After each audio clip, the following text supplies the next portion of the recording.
കർത്താവിൻ്റെ ധന്യനാമത്തിൽ നിങ്ങളെല്ലാവരെയും വന്ദനം പറയുന്നു. അതീവ പ്രാധാന്യമുള്ള വിശുദ്ധ വേദപുസ്തകത്തിലെ വളരെ കോറായിട്ടുള്ള ഒരു സബ്ജക്റ്റാണ് നമ്മുടെ ഈ വീഡിയോയുടെ കണ്ടന്റ്. അല്പം ക്ഷമയും സമയവും ഉണ്ടെങ്കിൽ മാത്രം ഇത് ശ്രദ്ധിക്കുക. ജസ്റ്റ് ഒരു 2 മിനിറ്റ് കേട്ടാൽ പ്രയോജനമില്ല. സമയമെടുത്ത് സഹിഷ്ണുതയോടെ ദൈവജനത്തെ സ്നേഹിക്കുന്നവർ ദയവായിട്ട് ഇത് കേൾക്കണം. ഒരുപക്ഷെ നിങ്ങളുടെ ജീവിതത്തിൽ നിങ്ങൾക്ക് മനസ്സിലാക്കാൻ സാധിക്കാതിരുന്ന പല വചനങ്ങളുടെയും പൊരുൾ ദൈവം നിങ്ങൾക്ക് വെളിപ്പെടുത്തി തരുന്ന നിമിഷങ്ങളായിരിക്കും ഈ സന്ദേശങ്ങൾ കേൾക്കുമ്പോൾ നിങ്ങൾക്കുണ്ടാകുന്നത്. അതോർത്ത് ഞാൻ ദൈവത്തിന് സ്തോത്രം കരയറ്റുന്നു. എല്ലാ പ്രിയപ്പെട്ടവരെയും കർത്താവായ യേശുക്രിസ്തുവിന്റെ നാമത്തിൽ ഞാൻ വന്ദനമറിയിക്കുന്നു. ഈ സന്ദേശം കേൾക്കുവാൻ അതല്ലെങ്കിൽ ഈ വീഡിയോ കാണുവാൻ നിങ്ങൾ ശ്രമിക്കുന്നതിൽ ഞാൻ ദൈവത്തെ സ്തോത്രം കരയറ്റുന്നു. അത് ദൈവിക പദ്ധതിയാണ് എന്ന് ഞാൻ 100% വിശ്വസിക്കുന്നു. സത്യത്തെ അറിയുവാനും അതിനെ പ്രാപിപ്പാനും ആഗ്രഹിക്കുന്നവർക്ക് എന്തായാലും നിങ്ങൾ ഇപ്പോൾ ഈ വീഡിയോയുടെ മുമ്പിൽ എത്തിയത് നിങ്ങളുടെ ജീവിതത്തിലെ ഒരിക്കലും മറക്കാൻ പറ്റാത്ത ഒരു അനുഗ്രഹീത സമയമായി മാറ്റട്ടെ എന്ന് ഞാൻ പ്രാർത്ഥിക്കുന്നു. ഞാൻ നിങ്ങളുടെ മുമ്പിൽ കൊണ്ടുവരാൻ ആഗ്രഹിക്കുന്ന വിഷയം വെളിപ്പാട് പുസ്തകം 20-ാം അധ്യായം അതിൻ്റെ 1 മുതലുള്ള വാക്യങ്ങളിൽ നമുക്ക് 1000 ആണ്ട് വാഴ്ചയെക്കുറിച്ച് കാണാൻ പറ്റും. 1 മുതൽ 6 വാക്യങ്ങൾ. ഞാൻ അതിന് പ്രധാനപ്പെട്ട തീം 1000 ആണ്ട് വാഴ്ച. 1000 ആണ്ട് വാഴ്ചയെക്കുറിച്ച് ധാരാളമായ പഠനങ്ങൾ വളരെ പോപ്പുലറായി നമ്മുടെ ക്രൈസ്തവ സമൂഹത്തിനിടയിലുണ്ട്. അത് ഇപ്പോൾ 1000 ആണ്ട് വാഴ്ച നടന്നുകൊണ്ടിരിക്കുന്നു എന്ന് വിശ്വസിക്കുന്നവരുണ്ട്. 1000 ആണ്ട് വാഴ്ച കഴിഞ്ഞു എന്ന് വിശ്വസിക്കുന്നവരുണ്ട്. 1000 ആണ്ടാഴ്ച വരുവാൻ പോകുന്നു എന്ന് വിശ്വസിക്കുന്നവരുണ്ട്. ഇങ്ങനെ പല വിധത്തിലുള്ള ആശയങ്ങൾ ഇതിനോടനുബന്ധിച്ച് നമുക്ക് ക്രൈസ്തവ സമൂഹത്തിൽ കാണുവാൻ കഴിയും. എന്നാൽ നമ്മുടെ ദൈവം വെച്ചിരിക്കുന്ന സ്വർഗീയമായ പ്രോഗ്രാം കാലാകാലങ്ങളിലായി അവിടുത്തെ ദാസന്മാരിലൂടെ വിശുദ്ധന്മാരിലൂടെ ദൈവം തൻ്റെ സഭയ്ക്ക് നൽകി സഭയെ പരിപോഷിക്കുന്നു, ശുദ്ധീകരിക്കുന്നു. അതിലെ കളങ്കവും അഴുക്കുകളും അസത്യങ്ങളും ലോകത്തിന് മുമ്പിൽ മഹത്വത്തോടെ നിൽക്കേണ്ടതിന് ദൈവം ശുദ്ധി ചെയ്യുന്നു. നിശ്ചയമായിട്ടും ഞാൻ ഇന്ന് നിങ്ങളോട് പറയാൻ പോകുന്ന ഈ സന്ദേശം, ഈ 1000 ആണ്ട് വാഴ്ച എന്താണ്, അത് എപ്പോൾ ആരംഭിച്ചു, എന്തായിരുന്നു അതിൻ്റെ പദ്ധതി, എന്തിനു വേണ്ടിയാണ് അത് ആരംഭിച്ചത്, ഇത്യാദി കാര്യങ്ങൾ നമ്മൾ ശാന്തമായി ചിന്തിപ്പാൻ പോവുകയും നിശ്ചയമായിട്ടും ഇത് പരിശുദ്ധ സഭയ്ക്ക് ദൈവരാജ്യത്തിന് മുതൽക്കൂട്ടായി മാറട്ടെ എന്ന് പ്രാർത്ഥിക്കുന്നു. ആരംഭമായിട്ട് ഞാൻ വെളിപ്പാട് പുസ്തകത്തെ സംബന്ധിച്ചതായ ഒരു ചെറിയ വിവരണം ആദ്യം പറയാൻ ആഗ്രഹിക്കുക. നമ്മൾ ഇത് 1 മുതൽ 22 അധ്യായങ്ങളാണ് വെളിപ്പാട് പുസ്തകത്തിൽ. അതിനെക്കുറിച്ച് നമ്മളൊരു യഹൂദ മെസിയാനിക് റബിയോട് ചോദിച്ചാൽ പറയും, ലാസ്റ്റ് ബുക്ക് അത് നറേറ്റ് ചെയ്ത് അല്ലെങ്കിൽ ചാപ്റ്റർ തിരിക്കുമ്പോൾ അത് എഴുതിയപ്പോൾ 22 അധ്യായമായിട്ടല്ല എഴുതിയത്. പക്ഷെ അത് അവരതിന് കൊടുക്കുന്ന ഒരു ആശയം ഇതാണ്. 22 അക്ഷരങ്ങളാണ് നമുക്ക് എബ്രായ ഭാഷയിലുള്ളത്. അപ്പോൾ എബ്രായ ഭാഷയിലുള്ള എന്തു പറയുന്നത് അക്ഷരങ്ങൾക്ക് അനുസൃതമായിട്ട് 22 അധ്യായങ്ങൾ വെളിപ്പാട് പുസ്തകത്തിൽ കാണും. അവിടെയാണ് യേശു ക്രിസ്തു ആൽഫയും ഒമേഗയുമാണെന്ന് പറയുന്നത്. ഞാൻ ആദ്യനും അന്ത്യനുമാകും, ഞാൻ ആൽഫയും ഒമേഗയുമാകും. സുവിശേഷങ്ങളിൽ ഒരിടത്തും കർത്താവ് ഉപയോഗിക്കാത്ത തൻ്റെ ഒരു നാമം യോഹന്നാന് ദൈവം വെളിപ്പാട് പുസ്തകത്തിൽ വെളിപ്പെടുത്തി കൊടുക്കും. അപ്പം എന്തിൻ്റെ ആരംഭമാണ്, എന്തിൻ്റെ അവസാനമാണ് എന്ന് മനസ്സിലാക്കണമെങ്കിൽ ഈ പുസ്തകത്തിൻ്റെ പൊതുവായിട്ടുള്ള അറിവ്, ഈ പുസ്തകത്തെ സംബന്ധിച്ച പൊതുവായ അറിവ്, ഇത് എന്തിനു വേണ്ടിയാണ് എഴുതിയത് എന്ന് നമ്മൾ ആദ്യം ഗ്രഹിക്കണം. വിശാലമായ ഒരു വിശദീകരണം ഇതിനോടനുബന്ധിച്ച് തരുവാൻ സാധ്യമല്ലാത്തത് കൊണ്ട് അത്യാവശ്യമുള്ള ചില കാര്യങ്ങൾ മാത്രം ഓർമ്മിപ്പിക്കാം. വെളിപ്പാട് പുസ്തകം എന്ന് പറയുന്നത് നമ്മുടെ കർത്താവായ യേശു ക്രിസ്തുവിൻ്റെ വെളിപ്പാട്. യേശു ക്രിസ്തു വെളിപ്പെട്ടു നിൽക്കുന്നു. യേശു ക്രിസ്തു മറ്റ് ഇതര സുവിശേഷങ്ങളിൽ പ്രസ്താവിച്ചിരിക്കുന്നു. തൻ്റെ വെളിപ്പാടുകളുടെ, തൻ്റെ പ്രവചനങ്ങളുടെ മറ്റൊരു നറേഷനാണ് ബുക്ക് ഓഫ് റെവലേഷൻ. പ്രധാനമായിട്ട് പറഞ്ഞാൽ മത്തായി 24-ലും മർക്കോസ് 13-ലും ലൂക്കോസ് 21-ലും യേശു ക്രിസ്തു കാലാവസാനത്തെക്കുറിച്ചും ദേവാലയത്തിന്റെ നാശത്തെക്കുറിച്ചും വരുവാൻ പോകുന്ന ന്യായവിധിയെക്കുറിച്ചും പുനരുത്ഥാനത്തെക്കുറിച്ചും ദൈവരാജ്യത്തിന്റെ വരവിനെ സംബന്ധിച്ചും ഒക്കെയുള്ള ധാരാളം കാര്യങ്ങൾ പ്രസ്താവിച്ചിട്ടുണ്ട്. എന്നാൽ യോഹന്നാന്റെ സുവിശേഷത്തിൽ മാത്രം നമുക്ക് ഈ കാര്യങ്ങൾ ഒന്നും കാണാൻ പറ്റുന്നില്ല. അതിന്റെ കാരണം യോഹന്നാൻ ഈ വിഷയങ്ങളെല്ലാം തന്നെ വെളിപ്പാട് പുസ്തകത്തിൽ രേഖപ്പെടുത്തിയിട്ടുണ്ട്. മത്തായി, മർക്കോസ്, ലൂക്കോസ് എന്നിവർ എഴുതിയ ആ എൻഡ് ടൈമിനെ കുറിച്ചുള്ള അല്ലെങ്കിൽ യെരൂശലേമിന്റെ നാശത്തെക്കുറിച്ചുള്ള കൃത്യമായ വിവരണം വെളിപ്പാട് പുസ്തകത്തിൽ യോഹന്നാൻ എഴുതി. അതുകൊണ്ട് യോഹന്നാന്റെ സുവിശേഷത്തിൽ നമുക്കത് കാണുവാൻ കഴിയത്തില്ല. രണ്ടാമത്തെ പ്രസ്താവ്യം ഇവിടെ അറിയേണ്ട കാര്യം, വെളിപ്പാട് പുസ്തകം ഒരിക്കലും എഴുതിയിരിക്കുന്നത് AD 95-ലല്ല. 95-ൽ കോപ്പി എടുത്ത് കാണുമായിരിക്കും, കോപ്പി എഴുതി കാണിക്കും, അത് നമ്മുടെ പ്രശ്നമല്ല. വെളിപ്പാട് പുസ്തകം എഴുതിയിരിക്കുന്നത് കൃത്യമായിട്ടും AD 70-ന് മുൻപാണ്. കാരണം AD 70-ലാണ് ദേവാലയം നശിച്ചു പോയത്. ഈ ബൈബിളിനകത്ത് തന്നെ അല്ലെങ്കിൽ ഈ പുസ്തകത്തിനകത്ത് തന്നെ ഇത് ദേവാലയ നശീകരണത്തിന് മുൻപാണ് എഴുതിയതെന്നും യഹൂദന്മാർക്ക് വരുവാൻ പോകുന്ന ന്യായവിധിയെക്കുറിച്ചുള്ളതാണ് ഇതെന്നും കൃത്യമായ നിലയിൽ രേഖപ്പെടുത്തിയിട്ടുണ്ട്. അതിലൊരു കുഞ്ഞു കാര്യം നിങ്ങളുടെ ഓർമ്മയിലേക്ക് കൊണ്ടുവന്ന ശേഷം ഞാൻ മുൻപോട്ട് തുടരാൻ ആഗ്രഹിക്കുന്നു. വെളിപ്പാട് പുസ്തകം 18-ാമത്തെ അധ്യായത്തിൽ നമ്മൾ ഇങ്ങനെയാണ് വായിക്കുന്നത്. സകല പ്രവാചകരും 20-ാമത്തെ വാക്യം, സ്വർഗമേ, വിശുദ്ധന്മാരും അപ്പോസ്തലന്മാരും പ്രവാചകന്മാരുമായുള്ളവരെ, ദൈവം അവളോട് നിങ്ങൾക്ക് വേണ്ടി പ്രതികാരം നടത്തിയത് കൊണ്ട് അവളെ ചൊല്ലി ആനന്ദിപ്പിൻ. നമ്മൾ 24-ാമത്തെ വാക്യത്തിൽ പ്രവാചകന്മാരുടെയും വിശുദ്ധന്മാരുടെയും ഭൂമിയിൽ വെച്ച് കൊന്നുകളഞ്ഞ എല്ലാവരുടെയും രക്തം അവളിലല്ലോ കണ്ടത്. ഇന്ന് വളരെ പോപ്പുലറായിട്ട് നമ്മുടെ ഇടയിൽ ഇത് മർമ്മം മഹദിയാം ബാബിലോണാണ്, അത് ജെറുസലേം ബാബിലോണും തമ്മിലുള്ളൊരു പഠനം വളരെ പോപ്പുലറായിട്ട് ഇപ്പോൾ നമുക്ക് സോഷ്യൽ മീഡിയയിൽ കാണാൻ പറ്റും. അതിൽ അദ്ദേഹം പറയുന്നത് ഇത് ഇറാഖ് ആണെന്നും, ഇറാഖ് വാണിജ്യ നഗരമാണ്, അപ്പം ഇനിയും കുറച്ച് കഴിയുമ്പോൾ ഇറാഖ് ഭയങ്കര രാജ്യമായി മാറും, അവിടെ നിന്ന് ആന്റി ക്രൈസ്റ്റും ഒക്കെ കുറെ നറേഷൻസ് ഉണ്ട്. These all things are not biblical. I'm telling the truth. വാക്കുകൾ ബൈബിളിൽ നിന്ന് എടുത്തിരിക്കാം, പക്ഷെ narration is not from the Bible. ഞാൻ ഈ മെസ്സേജിൽ പറയാൻ പോകുന്ന മുഴുവൻ കാര്യം തിരുവെഴുത്തിനകത്തുള്ളതും മാത്രമായിരിക്കും. ഇന്റർനെറ്റ് അല്ല, ഇന്നത്തെ ആനുകാലിക സംഭവങ്ങളല്ല, ഒന്നുമല്ല. ബൈബിളിനെ ബൈബിൾ കൊണ്ട് വ്യാഖ്യാനിക്കുന്ന മര്യാദയാണ് ദൈവദാസന്മാർ പുലർത്തേണ്ടത്. അല്ലാതെ നമ്മൾ മറ്റ് ശാസ്ത്രവും അവിടുത്തെ അതും ഇതെല്ലാം കൂടെ പറഞ്ഞാൽ ദൈവത്തിന്റെ സഭ പൊല്യൂട്ടാകത്തേ. ഇവിടെ ശ്രദ്ധിച്ച് നമ്മൾ മനസ്സിലാക്കേണ്ട കാര്യം, ഇത് ബാബിലോൺ അല്ല, ഇത് നമ്മുടെ അക്ഷരിക ബാബിലോൺ അല്ല, ഇറാഖ് അല്ല. ഇവിടെ ബാബിലോൺ എന്ന സംബോധന ചെയ്തിരിക്കുന്നത് മഹാനഗരമായ യെരൂശലേമിനെയാണ്. യെരൂശലേമിനെ മിസ്രൈമായിട്ടും സോദോം ഗോമോറയായിട്ടും ഒക്കെ ഇതേ പുസ്തകത്തിൽ പരാമർശിച്ചിട്ടുണ്ട്. അതിന്റെ ഓരോ സ്വഭാവം അനുസരിച്ച് വാണിജ്യവുമായി ബന്ധപ്പെട്ട്, മറ്റു രാജ്യങ്ങളുമായുള്ള വാണിജ്യവുമായി ബന്ധപ്പെട്ട് അതിനെ അതിനെ ബാബിലോൺ എന്ന് പറയും. ഇസ്രായേൽ ദൈവത്തിന്റെ ജനത്തെ അധികാരികൾ അടിമപ്പെടുത്തി വെച്ചതിന്റെ പേരിൽ അതിനെ മിസ്രീം എന്ന് പറയും. അതേസമയം പാപവും മ്ലേച്ഛതയും അഴുക്കും മാത്രം നിറഞ്ഞു നിൽക്കുന്നത് കൊണ്ട് ആ പട്ടണത്തെ സോദോം എന്ന് പറയുന്നു. അപ്പൊ ഓരോ പദപ്രയോഗങ്ങളും പ്രയോഗിക്കുമ്പോൾ അതിന്റെ കാരണം ആ രാജ്യവുമായി ആ സ്ഥലവുമായി ബന്ധപ്പെട്ട പശ്ചാത്തലത്തിലാണ് എന്ന കാര്യം നിങ്ങളുടെ മനസ്സിൽ വെച്ചിരിക്കുക. പ്രവാചകന്മാരുടെയും വിശുദ്ധന്മാരുടെയും രക്തം അവളിലല്ലോ കണ്ടത് എന്ന് പറയുമ്പോൾ ഇറാഖിൽ വെച്ച് ഒരു പ്രവാചകനും കൊല്ലപ്പെട്ടിട്ടില്ല, ഇറാഖിൽ വെച്ച് ഒരു അപ്പോസ്തലനും കൊല്ലപ്പെട്ടിട്ടില്ല. സകല അപ്പോസ്തലന്മാരും പ്രവാചകന്മാരും യെരൂശലേമിൽ വെച്ചാണ് കൊല്ലപ്പെട്ടത്. അതുകൊണ്ട് കർത്താവ് യേശു 23-ാം അധ്യായം മത്തായിയിൽ പറഞ്ഞു, ആബേലിന്റെ രക്തം മുതൽ ബറഖ്യാവിന്റെ മകനായ സഖറിയാവിന്റെ രക്തം വരെ ഈ തലമുറയോട് ചോദിക്കും.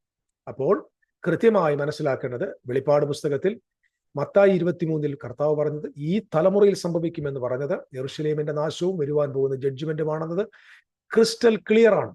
ഇത് അംഗീകരിക്കാൻ നമ്മുടെ ഈഗോ അനുവദിക്കാത്തത് കൊണ്ട് നമ്മളത് ഭാവിയിൽ എവിടെയോ സംഭവിക്കുമെന്ന് പറഞ്ഞ് ബഹുജനത്തെ, ലോകത്തിൽ 200 കോടി ജനമുണ്ടെങ്കിൽ അത് 199 കോടി ജനത്തെ കബളിപ്പിക്കുന്നു, അസത്യത്തിൽ ജീവിക്കുന്നു. ധൈര്യത്തോടെ പറയുകയാണ്, 199 കോടി ജനം they are living in lie. They are the children of God. They believe in the Lord Jesus Christ. അവർക്ക് നിത്യത അല്ലെങ്കിൽ അവരുടെ നിത്യജീവൻ നഷ്ടപ്പെടുമെന്നോ അവരെല്ലാം അല്ലെങ്കിൽ എന്നേക്കുമായി നശിച്ചു പോകുമെന്നോ ഞാൻ പറയുന്നില്ല. I am not a universalist. First of all അതും കൂടെ ഞാൻ പറഞ്ഞേക്കാം. എല്ലാവരും ഭൂമിയിൽ അങ്ങനെയൊന്നുമില്ല. യഥാർത്ഥത്തിൽ ദൈവത്തിന്റെ ജനമായ യേശുവിനെ അനുഗമിക്കുന്ന, യേശുവിനെ സ്നേഹിക്കുന്ന ഒത്തിരി ആളുകൾ, ബഹുഭൂരിപക്ഷം ആളുകൾ ഈ ഒരു വിഷയത്തിൽ അസത്യത്തെ പിന്തുടരുന്നു. അപ്പം ഈ ഫുൾഫിൽ എസ്കറ്റോളജി പഠിപ്പിക്കാൻ ആഗ്രഹിക്കുന്ന ദൈവമക്കളുടെ മുമ്പിൽ ലഭിച്ചിരിക്കുന്നത് വളരെ വളരെ ഭീകരമായ, ഭയാനകമായ ഒരു ദൗത്യം. എന്നെ കൊണ്ടല്ല 1,00,000 പേര് എഴുന്നേറ്റാൽ പോലും ഈ ലോകത്ത് എനിക്കൊരു 10 പേരെ സ്വാധീനിക്കാനേ പറ്റത്തുള്ളായിരിക്കും. പക്ഷേ ലക്ഷങ്ങളെ, കോടികളെ സ്വാധീനിക്കുന്ന ദൈവഭൃത്യന്മാർ എഴുന്നേറ്റ് വരട്ടെന്ന് പ്രാർത്ഥിക്കുന്നു. ഞാൻ ഒറ്റ വാക്കിൽ അങ്ങ് നിർത്തുക. ഈ ഒരൊറ്റ വാക്യത്തിന്റെ അടിസ്ഥാനത്തിൽ കൃത്യമായിട്ട് പറഞ്ഞാൽ മനസ്സിലാകാം, യെരൂശലേമിന് സംഭവിക്കാൻ പോകുന്നതാണ് പ്രവാചകന്മാരുടെയും വിശുദ്ധന്മാരുടെയും രക്തം കുടിച്ചതിന്റെ പ്രതികാരമെങ്കിൽ അതേ പ്രതികാരം സംഭവിച്ചത് ബാബിലോണിലാണ്. അങ്ങനെങ്കിൽ ഇത് AD 70 മുമ്പ് സംഭവിച്ചു. കാരണം AD 70 യെരൂശലേം നശിച്ചത്. ദൈവം അവരോട് പ്രതികാരം ചോദിച്ചത്. കൃത്യമായി ഈ വെളിപ്പാട് പുസ്തകത്തിൽ ഈ വാക്യത്തിൽ തന്നെ മനസ്സിലാക്കാം, ഇത് AD 70 മുമ്പ് എഴുതപ്പെട്ട പുസ്തകമാണ്. അടുത്തത് രണ്ടാമത്തെ മറ്റൊരു കാര്യം എന്ന് മനസ്സിലാക്കാനുള്ളത്, ഇത് ക്രമാനുക്രമമായി എഴുതപ്പെട്ട പുസ്തകമല്ല. കാരണം നമ്മൾ ഇതിന്റെ 4-ാമത്തെ അധ്യായം മുതൽ, ഇവിടെ കയറി വരുവിൻ എന്ന് പറയുന്ന ഒരു അധ്യായം മുതൽ 11-ാമത്തെ അധ്യായം വരെ നമ്മൾ വായിക്കുമ്പോൾ അതൊരു പാറ്റേൺ ആയിട്ട് പോകുന്നുണ്ട്. അവിടെ ചില കാര്യങ്ങൾ ക്രമമായിട്ട് പോകുന്നു. 11-ാം അധ്യായത്തിന്റെ അവസാനത്തിൽ നമ്മൾ വായിക്കുന്ന ഇങ്ങനെയാ: സ്വർഗം തുറന്നു, സ്വർഗത്തിലെ ദേവാലയം തുറന്നു, നിയമപട്ടവും അതിന്റെ ആലയത്തിൽ നിയമപട്ടകം അവന്റെ ആലയത്തിൽ പ്രത്യക്ഷമായി, മിന്നലും നാദവും ഇടിമുഴക്കവും ഭൂകമ്പവും വലിയ കൽമഴയും ഉണ്ടായി എന്ന് പറഞ്ഞാൽ ദേവാലയം തുറക്കപ്പെട്ടു. കർത്താവായ യേശു ക്രിസ്തു കർത്തൃത്വമേറ്റുന്ന 11:20-15 പറഞ്ഞു. അതിന്റെ അർത്ഥം ഇവിടെ കയറി വരിക എന്ന് പറയുന്ന ആ ടൈം മുതൽ 11-ാം അധ്യായത്തിന്റെ സമാപനം വരെ മിശിഹായുടെ കാൽവറി മരണത്തെ കാണിക്കുന്നു. നമ്മളവിടെ കൃത്യമായിട്ട് പറയുന്നത് കാൽവറി മരണമാണ്. കുഞ്ഞാട് അറുക്കപ്പെട്ടതുപോലെ 5-ാം അധ്യായത്തിൽ കൂടെ, 4-ാം അധ്യായം 5-ാം അധ്യായം 5-ാം അധ്യായം മുതൽ 11-ാമത്തെ അധ്യായം വരെ വായിക്കുമ്പോൾ ക്രിസ്തുവിന്റെ കാൽവറി മരണം മുതൽ അവൻ രാജത്വം സ്വീകരിച്ച് അവന്റെ 2-ാം വരവ് വരെ ഉള്ള കാര്യങ്ങൾ കൃത്യമായി ഒരു പ്രധാന നിലയിൽ രേഖപ്പെടുത്തിയിരിക്കുന്നു. അതുമുതൽ പിന്നെ നമ്മുടെ 2-ാമത്തെ പാറ്റേൺ മനസ്സിലാക്കേണ്ടത് 12-ാമത്തെ അധ്യായം മുതൽ 14-ാമത്തെ അധ്യായം വരെയാണ്. 14-ാമത്തെ അധ്യായം വരെ അവിടെ 12-ാം അധ്യായത്തിൽ മിശിഹായുടെ ജനനം തുടങ്ങുന്നു. അതായത് അവിടെ ക്രിസ്തുയേശുവിന്റെ ബർത്ത് ആരംഭിക്കും. 5-ൽ ഡെത്ത് ആരംഭിച്ചിട്ട് അത് എവിടെ കൊണ്ട് അവസാനിപ്പിച്ചു? സെക്കൻഡ് കമ്മിങ്ങിൽ അവസാനിപ്പിച്ചു. അതുപോലെ തന്നെ 12-ാം അധ്യായത്തിൽ യേശു ക്രിസ്തുവിന്റെ ജനനം ആരംഭിച്ച ശേഷം അവിടെ പിശാചും അവനെ വെട്ടിയിടുന്നു. അങ്ങനെ കുറെ കാര്യങ്ങൾ കഴിയുന്നു. 13-ൽ വരുമ്പോൾ മൃഗം കടന്നു വരുന്നു. 14-ാം അധ്യായത്തിൽ വീണ്ടും നമുക്ക് കാഹളധ്വനി കേൾക്കാൻ കഴിയുന്നുണ്ട്. അങ്ങനെ 14-ാം അധ്യായം വരെ വേറൊരു പാറ്റേണിലേക്ക് പോകും.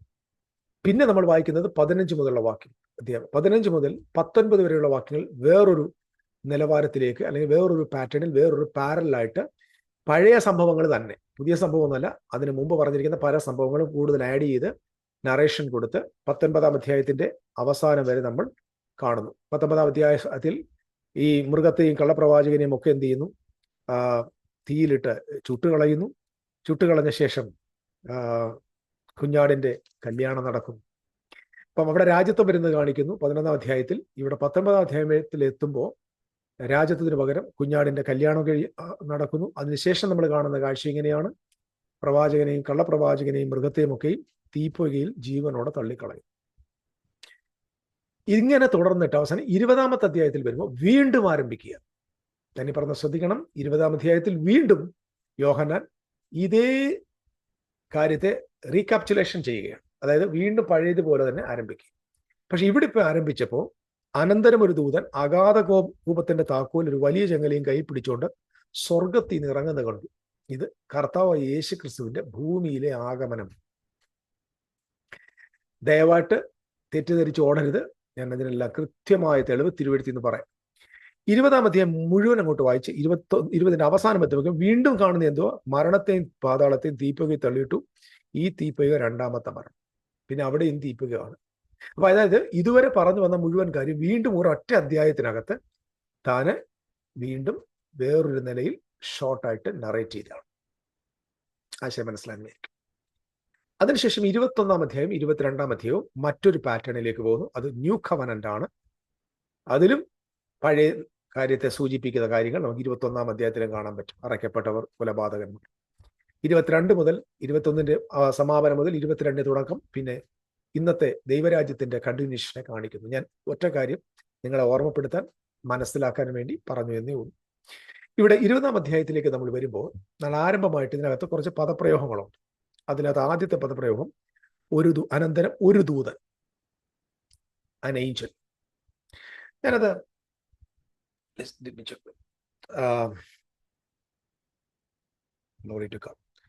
ഒരു ദൂതനെ കാണുന്നുണ്ട്.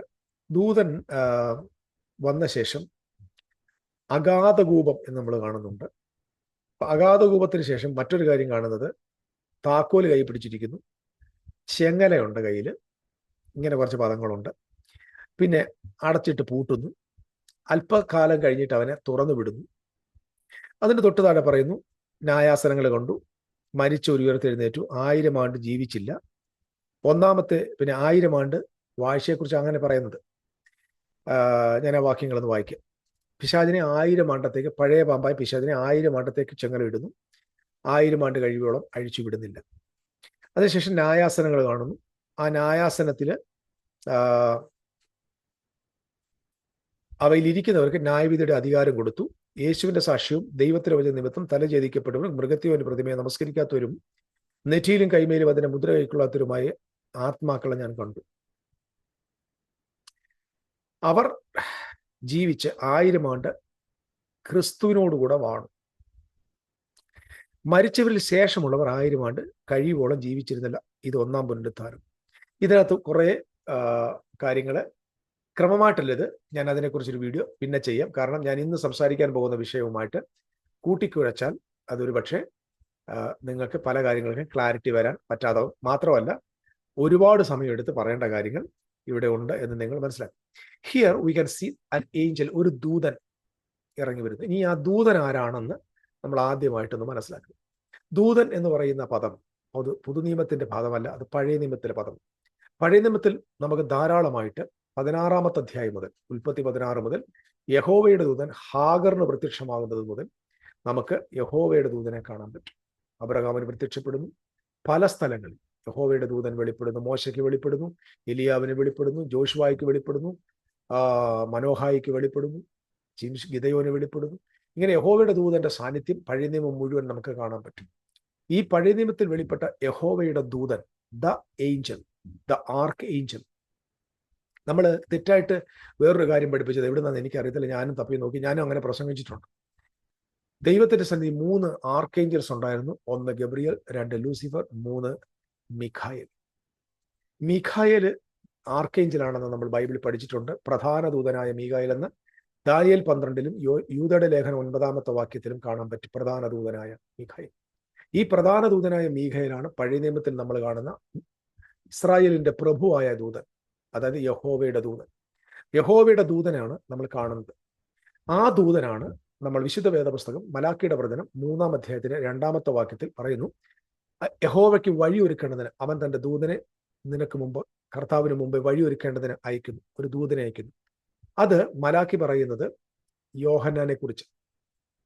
യഹോവയുടെ വലുതും ഭയങ്കരമായ നാൾ വരുന്നതിന് ഏലിയാവിനെ അയക്കും എന്ന് പറഞ്ഞ ആ ദൂതൻ, വഴിയൊരുക്കുവാൻ അയക്കപ്പെട്ട ആ ദൂതൻ, ദ മെസഞ്ചർ, ദ മലേക്ക്, ഗ്രീക്കിൽ പറഞ്ഞ ഏഞ്ചലോസ്,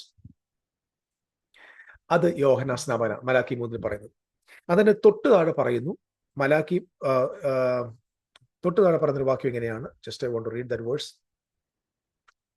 ഞാൻ എല്ലാ വാക്യങ്ങളും എടുത്തിങ്ങനെ പറഞ്ഞു പോയാൽ it will take too much time. That's what I'm just quoting that verses and എൻ്റെ മെമ്മറിയിലുള്ള കാര്യം ഇങ്ങനെ പറഞ്ഞു പോകാം. ബൈബിൾ കോട്ട് ചെയ്യും. അപ്പം നിങ്ങൾക്ക് സംശയം ഉണ്ടെങ്കിൽ ആ വാക്യങ്ങളിലേക്ക് പോകാൻ പറ്റും. എനിക്ക് മുമ്പായി വഴി നിരത്തുന്നത് ഞാൻ എൻ്റെ ദൂതനെ അയക്കുന്നു. നിങ്ങൾ അന്വേഷിക്കുന്ന കർത്താവും, അത് യേശുക്രിസ്തുവിനെ കുറിച്ചാണ് പറഞ്ഞത്. നിങ്ങൾ അന്വേഷിക്കുന്ന കർത്താവും നിങ്ങൾ ഇഷ്ടപ്പെടുന്ന നിയമദൂതനുമായവൻ. യേശുവിന് വിളിക്കുന്ന പേരെന്താണ്? The messenger of the covenant. Jesus Christ is the messenger of the covenant. അവൻ പെട്ടെന്ന് മന്ദിരത്തിലേക്ക് വരും. Second coming of Jesus Christ. So അവന്റെ ഫസ്റ്റ് കമ്മിങ്ങിൽ വരുന്ന ദൂതനാണ് യോഹന്നാൻ. എന്നിട്ട് യേശുവിനെ ഇൻട്രൊഡ്യൂസ് ചെയ്യുന്നത് he is the second coming of Christ, the messenger of the covenant. Excuse me. അപ്പോൾ യഹോവയുടെ ദൂതൻ പുതിയ നിയമത്തിലുണ്ട്. മിഖായേൽ എന്ന് പറഞ്ഞ യഹോവയുടെ ദൂതനാണ്. ഞാൻ പറഞ്ഞു, അതാണ് ക്രിസ്തുവായിട്ട് മനുഷ്യരൂപമെടുത്ത് ലോകത്തേക്ക് കടന്നു വന്നു. അതിനെക്കുറിച്ചുള്ള വീഡിയോസ് നമ്മുടെ യൂട്യൂബിലുണ്ട്. ദയവായിട്ട് കാണുക, ശ്രമിക്കുക. അത് ദൈവത്തിന്റെ വചനത്തിൽ അങ്ങനെയാണോ എന്ന് നിങ്ങൾ ആദ്യം ചെക്ക് ചെയ്യുക. നമ്മുടെ മനോമുഖരത്തിൽ ഉണ്ടാക്കി വെച്ചിരിക്കുന്ന കുറച്ച് കാര്യമുണ്ട്, അത് ഞാൻ പറയാറില്ല. കൃത്യമായി ബൈബിൾ തെളിവുകൾ വെച്ചിട്ടാണത് പറഞ്ഞിട്ടുണ്ട്. അപ്പോൾ യഹോവയുടെ ദൂതനാണ് പഴയ നിയമത്തിൽ വെളിപ്പെട്ട ആൾ തന്നെയാണ് പുതിയ നിയമത്തിൽ യേശു ക്രിസ്തുവായി വെളിപ്പെട്ടിരിക്കുന്നത്. വെളിപ്പാട് പുസ്തകം 12-ാം അധ്യായത്തിൽ നമുക്ക് കാണാൻ പറ്റുന്നത് മീഖായേലും അവന്റെ ദൂതന്മാരും മഹാസർപ്പത്തോട് പടയിട്ടു. മഹാസർപ്പവും അവന്റെ ദൂതന്മാരുമായി, അതായത് യഹോവയുടെ ദൂതനും അല്ലെങ്കിൽ മീഖായേലിനെതിരെയും പടവെട്ടി. അവിടെയും പരാമർശിച്ചിരിക്കുന്ന ചിത്രം വെളിപ്പാട് പുസ്തകം 12-ാം അധ്യായത്തിൽ കാണിച്ചിരിക്കുന്ന ആ മീഖായേലും കർത്താവായ യേശു ക്രിസ്തുവും അവന്റെ അപ്പോസ്തലന്മാരുമാണ്, അല്ലെങ്കിൽ അവന്റെ ശിഷ്യന്മാരും അവന്റെ ശുശ്രൂഷകന്മാരും. മഹാസർപ്പം ആരാണെന്ന് നമ്മൾ അല്പം കഴിയുമ്പോൾ വിശദീകരിക്കാം. നിങ്ങളത് മീഖായേലുമായുള്ള ബന്ധത്തിൽ ഞാൻ പറഞ്ഞു എന്ന് മാത്രമേ ഉള്ളൂ. ഇങ്ങനെ ആ പ്രധാന ദൂതൻ, ഒരു ദൂതൻ എന്ത് ചെയ്യാണ്? സ്വർഗത്തിൽ നിന്ന് ഇറങ്ങി വരിക. അവൻ സ്വർഗത്തിൽ നിന്ന് ഇറങ്ങി വന്നു. ഒരു വലിയ ചെങ്ങലയും അവന്റെ അഗാധത്തിന്റെ താക്കോലും ഒരു വലിയ ചെങ്ങലയും കയ്യിൽ പിടിച്ചുകൊണ്ടുവന്നു. നമ്മളിത് പറയുമ്പോൾ ആദ്യം നമ്മൾ മനസ്സിലാക്കേണ്ടത്, ആ ദൂതന്റെ പക്കൽ രണ്ട് കാര്യമുണ്ട്. ഒന്ന്, ഒരു ചെങ്ങലയുണ്ട്. രണ്ട്, താക്കോലുണ്ട്. അപ്പൊ വെളിപ്പാട് പുസ്തകത്തിൽ താക്കോൽ നോക്കുമ്പോൾ നമ്മൾ എങ്ങോട്ടും ഇങ്ങോട്ടൊന്നും പോകേണ്ട ആവശ്യമില്ല. നമ്മൾ സ്വന്തം ഇഷ്ടത്തിനനുസരിച്ച് വ്യാഖ്യാനിക്കുകയും വേണ്ട. വെളിപ്പാട് പുസ്തകം 1-ാമത്തെ അധ്യായത്തിൽ കർത്താവ് യേശു ക്രിസ്തു യോഹന്നാന് പ്രത്യക്ഷപ്പെട്ടിട്ട് ഇങ്ങനെ പറയുന്നു, 17-ാം വാക്യം, 1-ന്റെ അവനെ കണ്ടിട്ട് ഞാൻ മരിച്ചവനെ പോലെ അവന്റെ കാൽക്കൽ വീണു, അവൻ വലങ്കൈ എന്റെ മേൽ വെച്ച്, ഭയപ്പെടേണ്ട, ഞാൻ ആദ്യനും അന്ത്യനുമാവുന്നു, ജീവനുമാവും. What is the meaning of ആദ്യനും എന്ന് പറഞ്ഞാൽ, I am the beginning of the old covenant, I am the end of the old covenant. I am alpha and omega എന്ന് നിങ്ങൾ കേൾക്കുമ്പോൾ മനസ്സിലാക്കണം. ആൽഫ ഒമേഗ എന്ന് പറയുന്നത് ഹീബ്രുവില് ആലെഫ് തൗ എന്ന്. ഓൾഡ് കവനന്റ് എഴുതുമ്പോൾ ശ്രദ്ധിച്ചു കേൾക്കണം. പഴയ നിയമം തുടങ്ങുന്നത് സീനായിലല്ല. പഴയ നിയമം ആരംഭിക്കുന്നത് ഉൽപ്പത്തിയിലാണ്. ഉൽപ്പത്തി 1-ാം അധ്യായത്തിന്റെ 1-ാമത്തെ വാക്യമാണ് ഓൾഡ് കവനന്റിന്റെ ആരംഭം. അത് ആരംഭിക്കുമ്പോൾ ഇങ്ങനെ പറഞ്ഞിരിക്കുന്നു, ബറേഷിത്ത് ബാറ എലോഹിം ആലെഫ് തൗ. അവിടെ എയ്ത്ത് എന്നാണ് അവർ വായിക്കുന്നത്, എയ്ത്ത് എന്നാണ്, ആലെഫ് തൗ എന്നാണ്. നമുക്ക് വേണമെങ്കിൽ ഇങ്ങനെ പറയാം. അത് അൺട്രാൻസ്ലേറ്റഡ് ആണ്. 7000 പ്രാവശ്യം പഴയ നിയമത്തിൽ എയ്ത്ത് എന്ന പദം ഉപയോഗിച്ചിട്ടുണ്ട്. ഹ ഷമായയും വാ എയ്ത്ത് ഹെററ്റ്സ് എന്ന് പറയുന്നു. അങ്ങനെ ഓൾഡ് ടെസ്റ്റ്, അതായത് അവിടെ തന്നെ first chapter, the first verse, 1-ാമത്തെ അധ്യായത്തിലെ 1-ാമത്തെ വാക്യത്തെ തന്നെ ആലെഫ് തൗ ഉണ്ട്. അതായത് അവിടെ ക്രൈസ്റ്റ് ഉണ്ട്.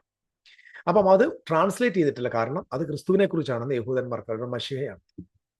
ആ മശിഹ യോഹന്നാന് വെളിപ്പെട്ട് പറഞ്ഞു, ഞാൻ ആലേഫും തൗവുമാണ്. അതായത് ഉൽപ്പത്തി 1-ാമത്തെ അധ്യായത്തിന്റെ 1-ാമത്തെ വാക്യത്തിൽ ഉടമ്പടിയുടെ അധ്യായമായ ആ ഉൽപ്പത്തി 1-ന്റെ വെളിപ്പെട്ട ആലേഫും തൗവുമാണ് ഞാൻ. അതിന്റെ അർത്ഥം, പഴയ നിയമത്തിൽ തമ്പുരാൻ 1-ാമത്തെ വാക്യം എഴുതുമ്പോൾ തന്നെ പറഞ്ഞു, ഇത് തുടങ്ങും, അതിനെ അവസാനിപ്പിക്കും.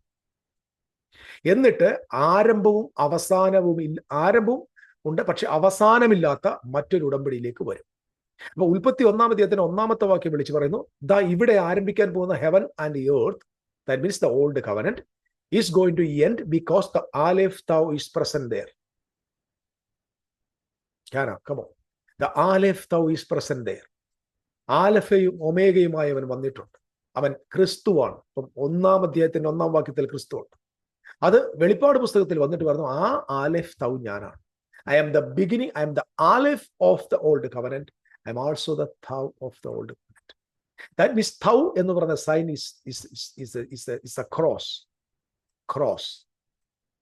ക്രോസ് ആണ് tau. That means this old covenant is going to end, അവസാനിക്കാൻ പോകുന്നത് ക്രൂശിലാണ്. ആമേൻ. അതായത് പഴയ നിയമത്തിൽ ആരംഭിച്ച, ഉൽപ്പത്തിയിൽ ആരംഭിച്ച ആ പ്രമാണം കാൽവറി കുരിശിൽ വെച്ചാണ് അത് ഇൻവാലിഡ് ആകാൻ പോകുന്നത്. എന്നിട്ട് അത് ഇൻവാലിഡ് ആക്കിയ ശേഷം ക്രൂശിൽ മരിച്ച കർത്താവ് യോഹന്നാന് പ്രത്യക്ഷപ്പെട്ടിട്ട് പറയാണ്, അവിടെ വെച്ച് ജീർണത വന്നത്, നിർജീവമായി പോയത്, ഇൻവാലിഡ് ആയി പോയത്, അതിനെ ഒബ്സലിയേറ്റ് ചെയ്യാൻ വേണ്ടി ഞാൻ വന്നിരിക്കുകയാണ്. ഞാൻ പറഞ്ഞൊരു ആഴം മനസ്സിലാക്കണം. കുരിശിൽ അത് എക്സ്പയർ ആയ ഓൾഡ് കവനന്റ്, അതാണ് aleph tau. Tau means cross. ക്രോസിൽ എക്സ്പയർ ആയത് ക്രൈസ്റ്റ് പറയാണ്, അതിനെ ഞാൻ എന്ത് ചെയ്യാൻ വന്നിരിക്കുകയാണ്. I am the aleph and I am the tau. അതായത് തൗവിൽ ആരംഭിച്ചത് ഐ വാണ്ട് ടു ഫിനിഷ്, ചെയ്യാനായിട്ട് വന്നിരിക്കും. ദാറ്റ് മീൻസ് അപ്രത്യക്ഷത അതാണെന്ന് നിങ്ങൾ വചനത്തിന്റെ വെളിച്ചത്തിൽ മനസ്സിലാക്കുക. Because The Bible, the book of Revelation is the end of the old covenant. Book of Revelation is not the book for the church of God. It's not talking about the church. The book of Revelation is talking about the end of the age. ഉൽപ്പത്തി അതിപ്പോ സഭയ്ക്ക് വേണ്ടല്ല, സഭയ്ക്ക് വേണ്ട, എല്ലാ പുസ്തകവും സഭയ്ക്ക് വേണം. സഭകളെ കുറിച്ച് പറഞ്ഞിട്ടുണ്ട്, 7 സഭകളെ കുറിച്ച് പറഞ്ഞിട്ടുണ്ട്.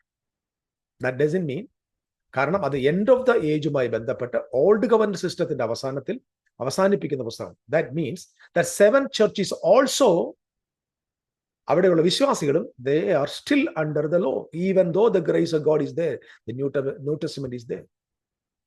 Okay, just I want to skip that. ഞാൻ അവിടെ നിന്ന് പോകാൻ പറ്റത്തില്ല. അപ്പൊ ഇവിടെ നിങ്ങൾ മനസ്സിലാക്കേണ്ട പ്രധാനപ്പെട്ട ട്രൂത്ത്, യേശു ക്രിസ്തു ഇവിടെ വന്നിട്ട് പറയുന്നൊരു വാക്കാണ്, ഞാൻ മരിച്ചവനായിരുന്നു, എന്നാൽ ഇതാ എന്നേക്കും ജീവിച്ചിരിക്കുന്നു. അടുത്ത വാക്ക് ഇങ്ങനെയാണ്, പക്ഷെ ഒരു കുഴപ്പം, ഞാൻ ജീവിച്ചെഴുന്നേറ്റപ്പോ മരണത്തിന്റെയും പാതാളത്തിന്റെയും താക്കോൽ എന്റെ കൈവശമുണ്ട്. എന്ന് പറഞ്ഞാൽ താക്കോലുകൾ എന്നല്ല, താക്കോൽ എന്റെ കൈവശമുണ്ട്. അപ്പൊ മരണത്തെയും പാതാളത്തെയും തുറക്കാനുള്ള താക്കോൽ എന്റെ പക്കൽ. Glory to God. അങ്ങനാണെങ്കിൽ നമുക്ക് തിരിച്ചു വരണം. ആ അന്ന് വെളിപ്പെട്ട ആ കർത്താവ്, ആ മെസഞ്ചർ ഓഫ് ദ കവനന്റ്, നിയമത്തിന്റെ ദൂതൻ, യഹോവയുടെ ദൂതൻ, കർത്താവായ യേശു ക്രിസ്തു സ്വർഗത്തിൽ നിന്ന് വരുമ്പോൾ കൈത്താക്കോലുണ്ട്. കാരണം യേശു ക്രിസ്തുവിന്റെ ഭൂമിയിലെ മിഷന് 2 ആവശ്യമുണ്ടായിരുന്നു. 1 തുറക്കണം, 2 ബന്ധിക്കണം. 1 തുറക്കണം, 2 ബന്ധിക്കണം. ഞാൻ തുറക്കുക എന്ന് പറയുമ്പോൾ 1 ലൂസ് ചെയ്യണം, 2ാമത്തതിനെ ബൈൻഡ് ചെയ്യണം. ഈ വാക്യം നിങ്ങൾക്ക് ഓർമ്മയുണ്ടോ? കെട്ടുക, അഴിക്കുക, കെട്ടുക, അഴിക്കുക. കെട്ടുവാനുള്ള ചങ്ങലയും അഴിക്കുവാനുള്ള താക്കോലും തുറക്കുവാനുള്ള താക്കോലും റിലീസ് ചെയ്യാനുള്ള താക്കോലും മിശിഹായുടെ കയ്യിലുണ്ട്. നമ്മുടെ കരിസ്മാറ്റിക് സർക്കിളിൽ ബൈൻഡിങ് ലൂസിങ് എന്ന് പറയുന്നത് പിശാചുമായി ബന്ധപ്പെട്ടതും മന്ത്രവാദവും രോഗവും ശാപവുമായി ബന്ധപ്പെട്ടത്. ശാപം മുറിക്കുന്നു, സാമ്പത്തിക ശാപം, ശാരീരിക ശാപം, ഗർഭശാപം, ഇങ്ങനെയുള്ള ഈ സംഭവങ്ങളൊക്കെ മുറിക്കാനാണ് നമ്മൾ ഈ വാക്യം ഉപയോഗിക്കുന്നത്. ഈ സംഭവമായിട്ട് വിശുദ്ധ ബൈബിളിന് ഒരു ബന്ധവുമില്ല. പുസ്തകം എടുത്ത് നമുക്ക് എന്തും ചെയ്യാന്നേ ഉള്ളൂ. ഞങ്ങൾ സ്വർഗത്തിൽ ഭൂമിയിൽ കെട്ടുന്നത് സ്വർഗത്തിൽ കെട്ടപ്പെട്ടിരിക്കും, ഭൂമിയിൽ അഴിക്കുന്നത് സ്വർഗത്തിൽ അഴിയപ്പെട്ടിരിക്കും എന്നൊക്കെ നിങ്ങൾ പറയുമ്പോൾ it is not talking about what we are seeing in the fasting prayer. Binding and loosing is the legal process. The first time കർത്താവായ യേശു ക്രിസ്തു ഇത് പറയുന്നത് പത്രോസിനോട്, സ്വർഗരാജ്യത്തിന്റെ താക്കോൽ ഞാൻ നിനക്ക് തരുന്നു. എന്തിനാ തരുന്നത്? ഭൂമിയിൽ കെട്ടുന്നത് സ്വർഗത്തിൽ കെട്ടപ്പെടും, ഭൂമിയിൽ അഴിക്കുന്നത് സ്വർഗത്തിൽ അഴിയപ്പെടും. ഞാൻ അതിലേക്ക് പോകുന്നില്ല, ഇതൊരു വലിയ സബ്ജക്റ്റ്. മറ്റൊരു സ്ഥലത്ത് യേശു ക്രിസ്തു പറഞ്ഞു, തങ്ങളുടെ സഹോദരൻ ഏതെങ്കിലും തെറ്റ് ചെയ്താൽ അവന് ബോധം വരുത്തണം. അവൻ ബോധം വരുത്തിയില്ല. ഞാൻ ഇതെല്ലാം വാക്യമുണ്ട്, നിങ്ങൾ you can see that in the book of Matthew chapter 8. നിങ്ങൾ നോക്കുക, ചെക്ക് ഇറ്റ്. അവിടെ സഹോദരൻ നിങ്ങൾക്ക് പാപം ചെയ്താൽ അവർ ബോധം വരുത്തുക, അവരനുസരിക്കുന്നെങ്കിൽ 2 പേരെ കൂട്ടിക്കൊണ്ട് ചെല്ലുക. ആ 2 പേരെയും അനുസരിക്കുന്നില്ലെങ്കിൽ സഭയെ അറിയിക്കുക. സഭയെ അറിയിച്ചിട്ടും അവൻ മര്യാദയ്ക്ക് നടക്കുന്നില്ലെങ്കിൽ അവനെ പുറജാതിക്കാരനെ പോലെ കരുതുക എന്ന് പറഞ്ഞാൽ അവനെ ആ കമ്മ്യൂണിറ്റിയിൽ നിന്ന് വെളിക്കളയും എന്ന് പറഞ്ഞാൽ അവനങ്ങ് ദുഷ്ടനായിട്ട് കാണണ്ട, അവനൊരു ചുങ്കക്കാരനെ പോലെ പാപിയെ പോലെ കാണുക. ദാറ്റ് മീൻസ് അവൻ സുവിശേഷം വീണ്ടും കേൾക്കേണ്ട അവസ്ഥയിലേക്ക് അവനെ പുറത്തു വിടുക, എക്സ്കമ്മ്യൂണിക്കേറ്റ് ചെയ്യുക, ഉപദ്രവിക്കുക. നമ്മുടെ നാട്ടിൽ അങ്ങനെ ചെയ്യുന്നു. കാരണം നമുക്ക് ബിബ്ലിക്കൽ സ്റ്റാൻഡേർഡ് ഇല്ലാത്തതുകൊണ്ട് നമ്മൾ വേണമെങ്കിൽ അവനെ കൊല്ലും, അവനെക്കുറിച്ച് സകല അബോധം പറയും. That is not a biblical standard. That is not the legal process in the kingdom of God. So here, എന്നിട്ട് അടുത്ത് പറയുന്നു, 2 പേർ ഐക്യമത്യപ്പെട്ട് ഏത് കാര്യം ചോദിച്ചാലും പിതാവ് പുത്രൻ മഹത്വപ്പെടുന്നത് അത് ചെയ്തു തരും. നമ്മളത് പ്രാർത്ഥനയാണ്. ഇറ്റ്സ് നോട്ട് ദ പ്രാർത്ഥന. ഈ ആളിനെ പുറത്താക്കുന്നതിൽ സംഭവിച്ച് 2 or 3 പേർ എഗ്രി ചെയ്താൽ മതി, അത് സ്വർഗത്തിൽ തമ്പുരാൻ അതിന് ആൻസർ തരും എന്ന് പറഞ്ഞാൽ that will be accredited by God. എന്നിട്ട് അടുത്ത വാക്യം പറയുകയാണ്, നിങ്ങൾ ഭൂമിയിൽ കെട്ടുന്നത് എന്റെ നാമത്തിൽ 2 or 3 പേർ എന്റെ നാമത്തിൽ കൂടി വരുന്ന നടുവിൽ ഞാനുണ്ട്. നിങ്ങൾ ഭൂമിയിൽ കെട്ടുന്നത് സ്വർഗത്തിൽ കെട്ടപ്പെടും, ഭൂമിയിൽ അഴിക്കുന്ന സ്വർഗത്തിൽ അഴിയപ്പെടും. ഞാൻ വാക്യങ്ങളിലേക്ക് പോകാത്തത്, I need to cover up all these subjects. Listen to me. What is the meaning of binding? ഇവിടെ സ്വർഗത്തിൽ നിന്ന് ഇറങ്ങി വന്ന മിശിഹ എന്ന മഹാദൂതൻ, ദൈവത്തിന്റെ ദൂതൻ, ആ ദൂതന്റെ പക്കൽ ഒരു താക്കോലുണ്ട്, ആ ദൂതന്റെ പക്കൽ ഒരു ചെങ്ങലയുണ്ട്. അങ്ങനെയാണെങ്കിൽ താക്കോൽ എന്തിനെ തുറക്കാനുള്ളതാണ്, ചെങ്ങല ആരോ ബന്ധിക്കാനുള്ളത്. യേശുക്രിസ്തു ഭൂമിയിലേക്ക് ഇറങ്ങി വരുമ്പോൾ നസ്രയത്തിലെ പള്ളിയിൽ വന്നിട്ട് പ്രസംഗിക്കുമ്പോൾ ഇങ്ങനെ പറഞ്ഞു, നസറേയനായ യേശുവിനെ ദൈവം പരിശുദ്ധാത്മാവിനാലും ശക്തിയാലും അഭിഷേകം ചെയ്തു എന്ന് ലൂക്കോസ് തുടങ്ങുമ്പോൾ അവൻ വന്നു പറയുന്ന വാചകം ഇങ്ങനെയാണ്: ദരിദ്രരോട് സുവിശേഷം അറിയിപ്പാൻ കർത്താവിനെ അയച്ചിരിക്കും, ബദ്ധന്മാർക്ക് വിടുതലും കുരുടന്മാർക്ക് കാഴ്ചയും, പീഡിതരെ സ്വതന്ത്രമായി വിട്ടയക്കേണ്ടതിന് അവന്റെ ആത്മാവന്റെ മേലുണ്ട്. ബദ്ധന്മാരെ വിടുവിക്കണം, പീഡിതന്മാരെ സ്വതന്ത്രമായിട്ട് അയക്കണം. അങ്ങനെങ്കിൽ ന്യായപ്രമാണത്തിന്റെ കീഴിൽ, മരണത്തിന്റെ കീഴിൽ, പാപത്തിന്റെ കീഴിൽ, അടിമത്വത്തിൽ കിടക്കുന്ന, ആ ബന്ധനത്തിൽ കിടക്കുന്ന ഒരു കൂട്ടം ആളുകളെ അവിടുന്ന് സ്വതന്ത്രമാക്കും. ആ സ്വതന്ത്രമാക്കാൻ വേണ്ടി അത് കെട്ടിയിട്ടിരിക്കുന്ന തടവറയിൽ കിടക്കുന്നവരുടെ തടവറ തുറക്കാനുള്ള താക്കോൽ ഈ കർത്താവിന്റെ കയ്യിലുണ്ട്. മാത്രമല്ല, ഇവരെ തടവറയ്ക്കകത്ത് ആക്കിയ, ഇവരെ ബന്ധനത്തിലാക്കിയ, ഇവരെ അടിമത്വത്തിലാക്കിയ ഒരു മതത്തിന്റെ പൗരോഹിത്യവും അവിടെയുണ്ട്. ന്യായപ്രമാണം കൊണ്ട് രാപ്പകൽ സഹോദരന്മാരെ ദൂഷണം പറയുന്ന, ദൈവസന്നിധിയിൽ പോയി ദൂഷണം പറയുന്ന അപവാദിയായ ഒരു പിശാച് അവിടെയുണ്ട്. അവനെയും ബന്ധിക്കണം. അപ്പം ബന്ധനത്തിൽ കിടക്കുന്നവരെ അഴിച്ചുവിടുവാൻ താക്കോലും, ബന്ധനത്തിൽ ആക്കിയവനെ കെട്ടിയിടാൻ ചങ്ങലയും. നിങ്ങൾക്ക് മനസ്സിലായി എന്ന് വിചാരിക്കും. നമ്മൾ ഇതിനെക്കുറിച്ച് പഠിക്കുന്നതൊക്കെ വേറെ ഏതൊരു മാസ്മരിക ലെവലിൽ, അതുകൊണ്ട് നമുക്ക് സിമ്പിൾ കാര്യങ്ങൾ പെട്ടെന്ന് അക്സെപ്റ്റ് ചെയ്യാൻ ബുദ്ധിമുട്ടാവും. എൻ്റെ പ്രിയ സഹോദരി സഹോദരന്മാരെ, ഇവിടെ ബൈൻഡിങ് ആൻഡ് ലൂസിങ് എന്നത് ഇത് it's not talking about, it's not a matter of prayer or fasting, it's a matter of legal process, the legality in the kingdom of God. Okay, ഇത്രയും കാര്യങ്ങൾ നിങ്ങൾക്ക് മനസ്സിലായി എന്ന് വിശ്വസിക്കുന്നു. ഇനി നമ്മൾ നേരെ പോകുന്നത്, ഇത് എവിടെയായിട്ടിരിക്കുന്നത്? ബോട്ടംലെസ് പിറ്റ് എന്ന് പറയും. ബോട്ടംലെസ് എന്ന് പറഞ്ഞാൽ മലയാളത്തിൽ എഴുതി വെച്ചിരിക്കുന്നത് അഗാധകൂപം. ഇറ്റ് ഈസ് ഹേഡീസ് ആണ്. ഹേഡീസ് മീൻസ് മരണത്തിന്റെ, പാതാളത്തിന്റെ, മരണത്തിന്റെയും പാതാളത്തിന്റെയും താക്കോല കർത്താവിന്റെ ഉള്ളത്. അപ്പം മരണപാതാളം, മരണം ആധിപത്യം നടത്തുന്ന പാതാളത്തിന്റെ താക്കോല കയ്യിലുള്ളത്. ആ ഒരു അവസ്ഥയിലേക്ക്, ആ മരണത്തിന്റെ പിടിയിലേക്ക്, അല്ലെങ്കിൽ ആ ഒരു ഒരിക്കലും മനുഷ്യർക്ക് പുറത്തു വരാൻ പറ്റാത്ത നിലയിലുള്ള ഒരു സാഹചര്യത്തിലേക്ക്, അഗാധകൂപം എന്ന് നമ്മൾ അങ്ങനെ മനസ്സിലാക്കും. അല്ലാതെ അത് ഭൂമിയുടെ ഏറ്റവും ഉള്ളറയാണ്, ഇത്ര കിലോമീറ്റർ അപ്പുറത്താന്നൊക്കെ പഠിപ്പിക്കുന്നവരുണ്ട്. അതൊന്നും അല്ല. ഇറ്റ് ഈസ് എ ഹേഡീസ്, മരണം വാഴുന്ന ഇടം, ഇരുട്ട സ്ഥലം, ഹിഡൻ പ്ലേസ് എന്ന് പറഞ്ഞാൽ കണ്ണുണ്ടായിട്ടും കാണാൻ പറ്റാത്തൊരു സാഹചര്യത്തിൽ ആയിരിക്കുന്ന ആ അവസ്ഥയിലേക്ക് അത് തുറന്നു വിടാൻ വേണ്ടി ഉള്ള താക്കോലാണ് യേശുക്രിസ്തുവിന്റെ കയ്യിലുള്ളത്. അപ്പം അവിടേക്കാണ് ആരെ കൊണ്ട് ചെങ്ങലക്കിടാൻ പോകുന്നത്? ഈ പിശാച്. ഞാൻ ആ വാക്യം വായിക്കും. അനന്തരം ഒരു ദൂതൻ അഗാധകൂപത്തിന്റെ താക്കോലിൽ ഒരു വലിയ ചെങ്ങലയും കയ്യിൽ പിടിച്ചുകൊണ്ട് സ്വർഗത്തിൽ നിന്ന് ഇറങ്ങുന്ന ഞാൻ കണ്ടു. അവൻ പിശാചും സാത്താനും എന്നുള്ള പഴയ പാമ്പായ മഹാസർപ്പത്തെ പിടിച്ച് 1000 ആണ്ടത്തേക്ക് ചെങ്ങലക്കിട്ടു. അവനെ ബന്ധിച്ചു. അപ്പൊ അഗാധകൂപത്തിന്റെ താക്കോൽ ഇതിന് ഹേഡീസിന്റെ താക്കോല, പാതാളത്തിന്റെ താക്കോൽ. ഇവനെ കെട്ടാൻ വേണ്ടി എന്ത് ചെയ്യുക? പാമ്പിനെ കെട്ടാൻ, മഹാസർപ്പത്തെ കെട്ടുവാനായിട്ട് ചെങ്ങല. ഞാൻ ഒത്തിരി ധൃതി വെച്ച് അങ്ങ് പോവാം. പിന്നെ ധൃതി വെച്ച് പോകേണ്ട ആവശ്യമില്ല, ആവശ്യക്കാരത്ത് കേട്ടാലും മതി. കാരണം ഇത് ദൈവത്തിന്റെ വചന, ഇത് അറിയേണ്ട സത്യം.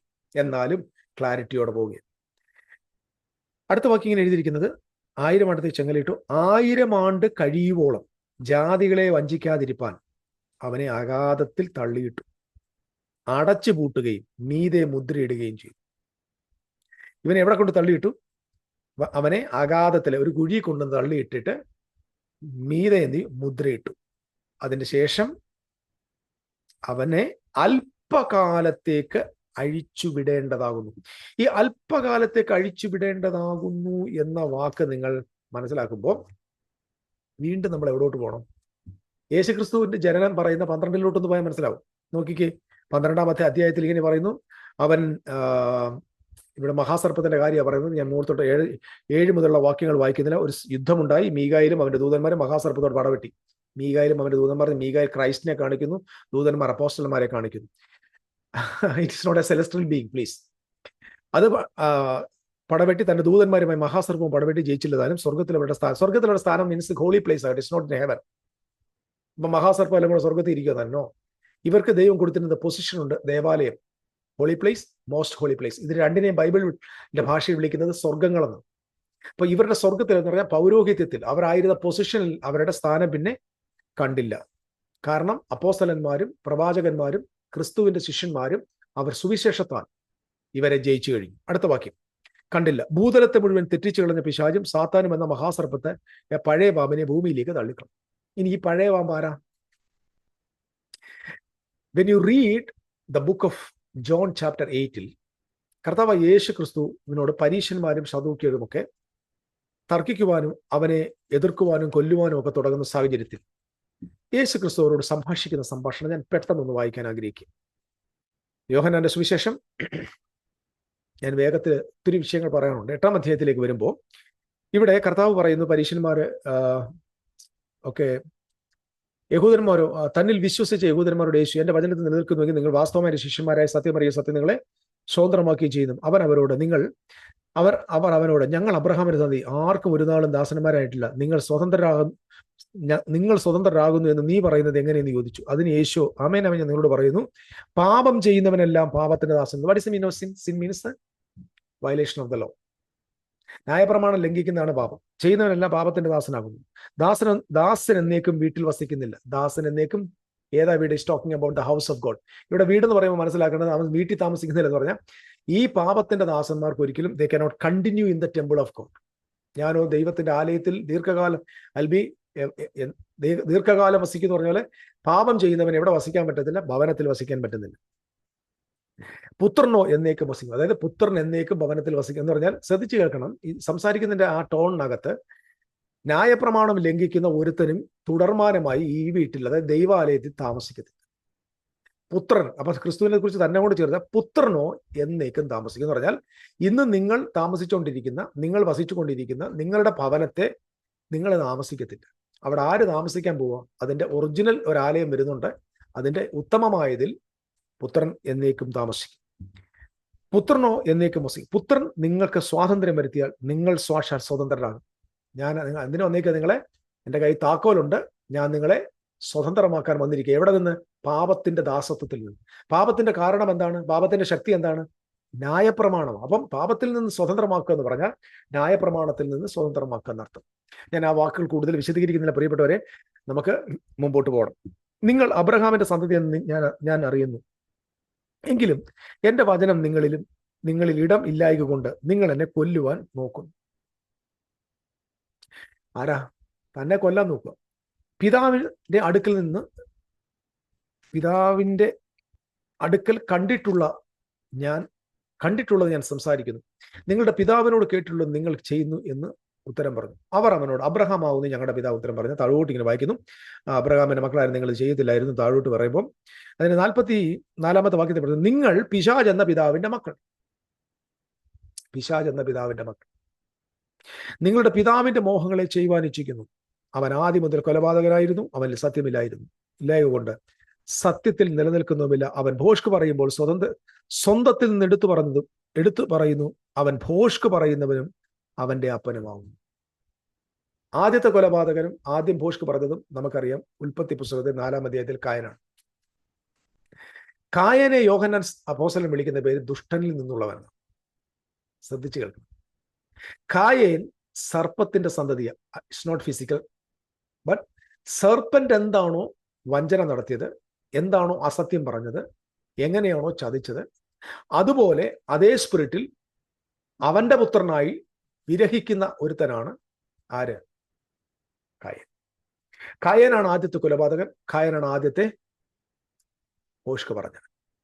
പിശാച് എന്ന പിതാവിന്റെ മക്കളാണ് നിങ്ങൾ. അവൻ ആദ്യം മുതലേ പാപം ചെയ്തു. ഇനി ശ്രദ്ധിക്കണം, അവിടെ നിൽക്കുന്ന യഹൂദന്മാരോട് നിങ്ങൾ പിശാചിന്റെ മക്കളാണ്.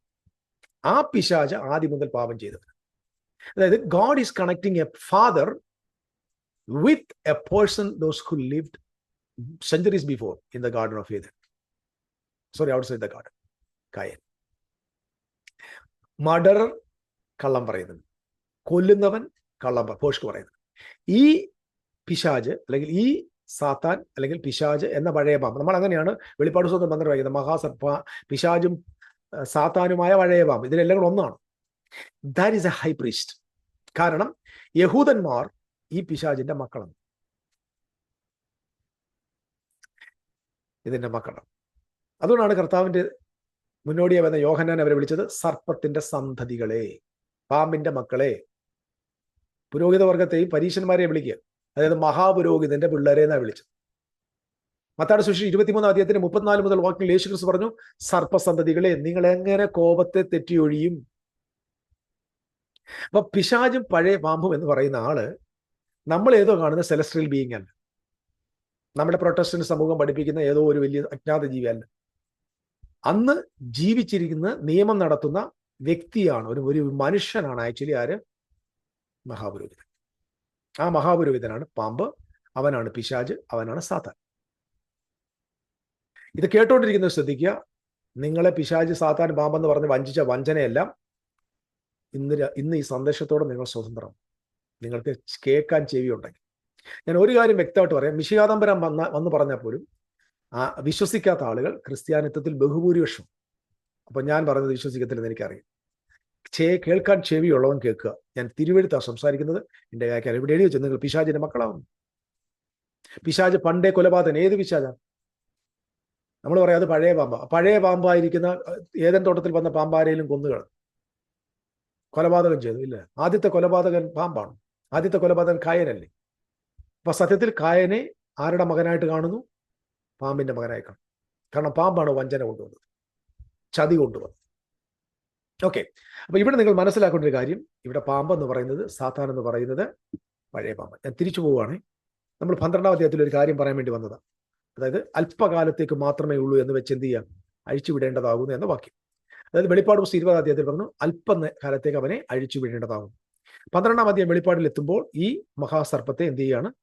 പഴയ പാമ്പിനെ ഭൂമിയിലേക്ക് തള്ളിയിട്ടു എന്ന് പറഞ്ഞാൽ അവനെ ആയിരുന്ന പൊസിഷനിൽ നിന്ന്, അവന്റെ മിഷനിൽ നിന്ന്, അവൻ ഏൽപ്പിച്ചിരുന്ന ദൗത്യത്തിൽ നിന്ന് ദൈവത്തിന്റെ അപ്പോസ്തലന്മാരും ക്രിസ്തുവേഷവും കൂടെ സുവിശേഷത്താൽ അവനെ പുറത്ത് ഭൂമിയിലേക്ക് തള്ളിക്കളഞ്ഞു. പറഞ്ഞാൽ ഔട്ടർ കോർട്ടിലേക്ക് തള്ളിക്കളഞ്ഞു, ലാൻഡിലേക്ക് തള്ളിക്കളഞ്ഞു. ഏത് ലാൻഡിലേക്ക്? സാധാരണ ജനക്കാരനെ പോലെ അയക്കണം. അവന്റെ ദൂതന്മാരെയും അവനോടുകൂടെ തള്ളിക്കളഞ്ഞു. മഹാപുരോഹിതനെയും അവന്റെ ദൂതന്മാരെയും സെൻഹദ്രി സംഘത്തിലെ റൂളേഴ്സിനെ എല്ലാം തള്ളിക്കളഞ്ഞു. അപ്പോൾ ഞാൻ സ്വർഗത്തിൽ ഒരു മഹാശബ്ദം കേട്ടത്, ഇപ്പോൾ നമ്മുടെ ദൈവത്തിന്റെ രക്ഷയും ശക്തിയും രാജ്യവും അവന്റെ ക്രിസ്തുവിന്റെ ആധിപത്യവും തുടങ്ങിയിരിക്കുന്നു. ഇവരെ തള്ളിക്കളഞ്ഞിട്ട് ഉടനെ പറയാം രാജ്യത്വം തുടങ്ങിയിരിക്കുന്നു. ഇത് വളരെ പ്രധാനപ്പെട്ട ഒരു വാക്കാണ്. കൊന്നില്ല, തള്ളിക്കളയുമ്പോൾ രാജ്യത്വം ആരംഭിച്ചിരിക്കുന്നു. We are talking about the millennium ആരംഭിച്ചിരിക്കുന്നു. നമ്മുടെ സഹോദരന്മാരെ രാപ്പകൽ ദൈവസ്ഥിതി കുറ്റം ചുമന്ന് അപവാദിയെ തള്ളിയിട്ട് this talking about the temple sacrificial system. നമ്മുടെ സഹോദരന്മാർ എന്ന് പറയുമ്പോൾ മനസ്സിലാക്കേണ്ടത് മുകളിൽ 12 ഗോത്രങ്ങളെ കുറിച്ച് പറഞ്ഞിട്ടുണ്ട്. ഈ 12 ഗോത്രങ്ങളാണ് സഹോദരൻ. അല്ലാതെ it is not talking about the brothers in India or brothers in Africa or America or anywhere. It's talking about the brothers in the Jewish community under the old covenant. കാരണം അണ്ടർ ദ ഓൾഡ് കവനന്റിന്റെ പുരോഹിതനാണ് ആര്? ഈ മഹാപുരോഹിതൻ. ഈ സാത്താനല്ല, മഹാ സർപ്പമായിരിക്കുന്ന ഇദ്ദേഹമാണ് sacrifice ചെയ്യുന്നത്. ഇദ്ദേഹമാണ് ദൈവത്തിന്റെ സന്നിധി പോയി ഈ ജനങ്ങളുടെ കുറ്റത്തെ പൊറുക്കാൻ വേണ്ടിയുള്ള യാഗം നടത്തേണ്ടത്. പക്ഷെ നിർഭാഗ്യവശാൽ ഇദ്ദേഹം തന്റെ സ്വന്തം സഹോദരന്മാരെ ദൈവത്തിന്റെ സന്നിധി ചെന്ന് എന്ത് ചെയ്യുക? കുറ്റം പറയും. അല്ലാതെ ഏതോ കൊമ്പും വാലും ഉള്ള ഒരു പിശാച്, വെട്ടേറ്റ ദൂതൻ സ്വർഗത്തിൽ പോയിട്ട് ദൈവസന്നിധി കുറ്റം പറയുന്ന കാര്യമല്ല. It's talking about the Jewish high priest. അപ്പൊ തെറ്റ് ചെയ്തവൻ ദൈവസന്നിധി വന്ന് തെറ്റേറ്റ് പറയുമ്പോൾ, യാഗം നടത്തുമ്പോൾ രക്തവുമായി വിശുദ്ധ മന്ദിരത്തിൽ പോയിട്ട് ഇവർക്ക് നേരെ അപവാദം പറയുന്ന ഒരു പുരോഹിതൻ എന്ന് പറഞ്ഞാൽ ദൈവം ഏൽപ്പിച്ച പ്രീസ്റ്റ്ഹുഡ് ഫങ്ഷൻ ചെയ്യാതെ അതിന് വിരുദ്ധമായി പ്രവർത്തിക്കുന്ന ഈ മഹാസർപ്പം. ഇങ്ങനെ ഓരോ വാക്യം ഞാൻ വിശദീകരിച്ചു പോകും. നിങ്ങൾക്ക് അധികം ആവശ്യമുള്ളവര്, ഞാനിപ്പോൾ എൻ്റെ അറിവിൽ നിന്നാണ് സംസാരിക്കുന്നത്, കേൾക്കുന്നത് നിങ്ങൾക്ക് അതൊരു പക്ഷേ പെട്ടെന്ന് ഗ്രഹിക്കണമെന്നില്ല. ദയവായി ക്ഷമിക്കുക. ഞാൻ മുമ്പോട്ട് പോവുകയാണ്. വേണമെങ്കിൽ എന്നല്ല, ഓരോ ദിവസങ്ങൾ വരുമ്പോഴും നമുക്ക് പുതിയ മെസ്സേജുകൾ ഇതിനോട് ബന്ധത്തിൽ ആഴമായത് ചിന്തിക്കാൻ അവസരം ഉണ്ടാകട്ടെ. രാപ്പകൽ കുറ്റം ചുമത്തുന്ന അപവാദിയെ തള്ളിയിട്ട് കളഞ്ഞുവല്ലോ. അവർ അവനെ കുഞ്ഞാടിന്റെ രക്തഹേതുവായും, ഏതാ കുഞ്ഞാട്? മേളത്തെ നമ്മുടെ Mikhael, he's the son of God, he's the angel of the Lord. ആ കുഞ്ഞാടിന്റെ രക്തത്താലും, that means the death of Christ. കുഞ്ഞാടിന്റെ രക്തം എന്ന് പറഞ്ഞാൽ എന്താ? യേശുവിന്റെ രക്തം പറഞ്ഞതല്ല. നമ്മളെ അങ്ങനെ പഠിപ്പിച്ചത്. യേശുവിന്റെ രക്തം ജീവിച്ചെന്ന് പറഞ്ഞാൽ ഹല്ലേലൂയ, അവർ അവനെ കുഞ്ഞാടിന്റെ രക്തത്താൽ, because of the death of Christ. Death of Christ. കുരിശിൽ വെച്ച് കൊലോസിന്റെ 2-ാം അധ്യായത്തിന്റെ 14-15 വാക്യം നോക്കി. അതിക്രമങ്ങളൊക്കെയും നമ്മോട് ക്ഷമിച്ച് കുറ്റങ്ങളൊക്കെയും നമുക്ക് വിരോധമായ സകല കുറ്റവും കാൽവരി തറച്ച് നടുവിൽ നിന്ന് നീക്കിക്കളഞ്ഞു. വാഴ്ചകൾക്ക് പരിഹാരങ്ങളും ആയുധവർഗം വെപ്പിച്ച് അവരുടെ മേൽ ക്രൂശിൽ വെച്ച് ജയോത്സവം ഉണ്ടായി. അവരെ പരസ്യ കാഴ്ചയാക്കി മാറ്റി. When Jesus died on the cross, when he was shedding the blood on the cross, അപവാദി തള്ളിയിട്ട് shame on you എന്ന് പറഞ്ഞു. This all are connected. Jesus Christ died because കുഞ്ഞാടിന്റെ രക്തം ഹേതുവായി തങ്ങളുടെ സാക്ഷി പറഞ്ഞു. ഏത്? ദൂതന്മാരുടെ സാക്ഷികൾ, അപ്പോസ്തലന്മാരുടെ സാക്ഷികൾ. അപ്പോസ്തലന്മാർ യേശുക്രിസ്തുവിന്റെ കുരിശീകരണത്തിനും ഉയർത്തെഴുന്നേൽപ്പിനും സാക്ഷികളായിരുന്നു. അതിന്റെ അർത്ഥം എന്താ? അവർ ലോകത്തോട് വിളിച്ചു പറഞ്ഞു, ജീസസ് ഡൈഡ്, ജീസസ് റിസറക്റ്റഡ്. അവരുടെ സാക്ഷ്യവചനത്താൽ പൗരോഹിത്യവും അത് നടത്തിക്കൊണ്ടുവന്ന ന്യായപ്രമാണവും, മനുഷ്യനെ പുത്രനെ കൊന്നുകളഞ്ഞ പ്രമാണം അനുവർത്തിച്ച, എക്സിക്യൂട്ട് ചെയ്ത അന്നത്തെ വാഴ്ചകൾ, അധികാരങ്ങൾ അവരുടെ ആയുധവർഗം വെപ്പിച്ചു.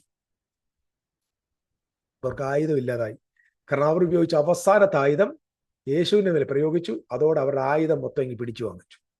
എന്നിട്ട് കുരിശിൽ കിടന്നിട്ട് പറഞ്ഞു, ഷെയിം ഓൺ യു, നിങ്ങൾക്ക് നാണമില്ലയോടാ, നീയൊക്കെ എന്നെ പിടിച്ച് കുരിശിച്ചേക്കുന്നു. നിന്റെ ഓഫീസും നിന്റെ പോക്കറ്റും നിന്റെ ID കാർഡും നിന്റെ വാസസ്ഥലവും എല്ലാം പൊളിഞ്ഞു പോയത് അറിഞ്ഞില്ലേ എന്നാണ് യേശു ചോദിച്ചത്.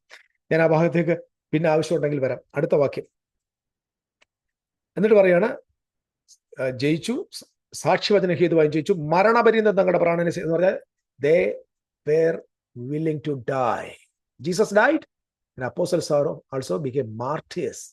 Because of the martyrdom of the apostles and the crucifixion of the Christ, that was the weapon against the Jewish community and the priesthood. ആകയാൽ സ്വർഗവും അതിൽ വസിക്കുന്നവരുമായുള്ളവരെ ആനന്ദിപ്പിൻ.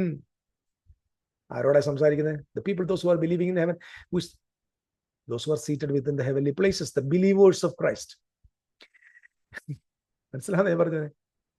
ബിലീവേഴ്സ് ഓഫ് ക്രൈസ്റ്റ് വസിക്കുന്നവരുമായി ആനന്ദിപ്പിൻ. ഭൂമിക്കും സമുദ്രത്തിനും അയ്യോ കഷ്ടം, പിശാച് തനിക്ക് അല്പകാലമേ ഉള്ളൂ എന്ന് അറിഞ്ഞ് മഹാക്രോധത്തോടെ നിങ്ങളുടെ അടുക്കൽ ഇറങ്ങി വന്നിരിക്കുന്നു. പറഞ്ഞാൽ കുറച്ച് കാലമേ ഉള്ളൂ എന്ന് പറഞ്ഞു. പക്ഷെ എന്തിറ്റി? ഇവനെ പിടിച്ച് ബന്ധിച്ചു എന്ന വാക്കിന്റെ അർത്ഥം എവിടെ കെട്ടിയിട്ടു എന്ന് മാത്രമല്ല കേട്ടോ. ഞാൻ അതെന്താന്ന് മനസ്സിലാക്കി തരാൻ വെയിറ്റ് ചെയ്യാം. ഈ അല്പകാലം എന്തെന്ന് മാത്രം മനസ്സിൽ കുറിക്കുക. ഇനി യേശുക്രിസ്തു ഈ ബൈൻഡിങ് ഓഫ് സേറ്റനെ കുറിച്ച് പറഞ്ഞ മറ്റൊരു കാര്യത്തിലേക്ക് നിങ്ങളുടെ ശ്രദ്ധയെ കൊണ്ടുവരാൻ ആഗ്രഹിക്കും. ഇത് നമ്മൾ ആദ്യം വായിക്കുന്നത് മത്തായിയുടെ സുവിശേഷത്തിലാണ്. അതിന്റെ 12-ാം അധ്യായം. മത്തായിയുടെ സുവിശേഷം 12-ാം അധ്യായത്തിന് 22-ാമത്തെ വാക്യത്തിൽ മുതൽ യേശുക്രിസ്തു ഭൂതങ്ങളെ, ഒരു കുരുടനും ഊമനുമായവന്റെ ഭൂതഗ്രസ്തനെ അവന്റെ അടുക്കൽ കൊണ്ടുവന്നു. ഊമൻ സംസാരിക്കുകയും കാണുകയും ചെയ്യാൻ തക്കവണ്ണം അവനെ സൗഖ്യമാക്കി. പുരുഷാരമൊക്കെയും വിസ്മയിച്ചു, അവൻ ദൈവത്തിന്റെ പുത്രൻ തന്നെയെന്ന് പറഞ്ഞു. അത് കേട്ടിട്ട് പരീശന്മാർ, ഇവൻ ഭൂതങ്ങളുടെ തലവനായ ബേൽസബൂലിനെ കൊണ്ട് അല്ലാതെ ഭൂതങ്ങളെ പുറത്താക്കുന്നില്ല എന്ന് പറഞ്ഞു. അവൻ അവരോട് നിരൂപണം പറഞ്ഞ് അവരോട് പറഞ്ഞത്, ഒരു രാജ്യം തന്നിൽ തന്നെ ഛിദ്രിച്ചു എങ്കിൽ ശൂന്യമാകും. A nation. Here Jesus was talking about the nation of Israel. നമ്മൾ ശ്രദ്ധിക്കണേ. ഒരു നേഷൻ തന്നെ തന്നെ ഛിദ്രിക്കുന്നെങ്കിൽ അത് ശൂന്യമാകും. എന്താകാൻ പോവും? തന്നിൽ തന്നെ ഛിദ്രിക്കുന്ന നേഷൻസ് എന്തായും പോകുന്നു? ശൂന്യമാകും. Jesus is speaking prophetically. അടുത്തത് ശൂന്യമാകും. ഒരു പട്ടണമോ ഗ്രഹമോ തന്നിൽ തന്നെ ഛിദ്രിച്ചുവെങ്കിൽ നിലനിൽക്കുകയില്ല. Nation of Israel, that is a nation. പട്ടണം, that is the city of Jerusalem. And the house is the temple of God.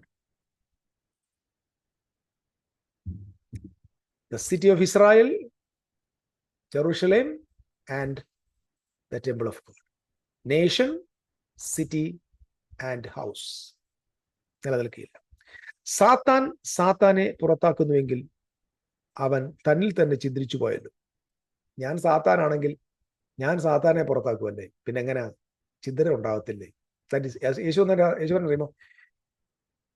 ഛിദ്രിക്കുന്നത്, തന്നിൽ തന്നെ ഛിദ്രം ഉണ്ടാകുന്നത് ശൂന്യമാകാൻ വേണ്ടിയാണ്. അടുത്ത വാക്യം, പിന്നെ അവന്റെ രാജ്യം എങ്ങനെ നിലനിൽക്കും?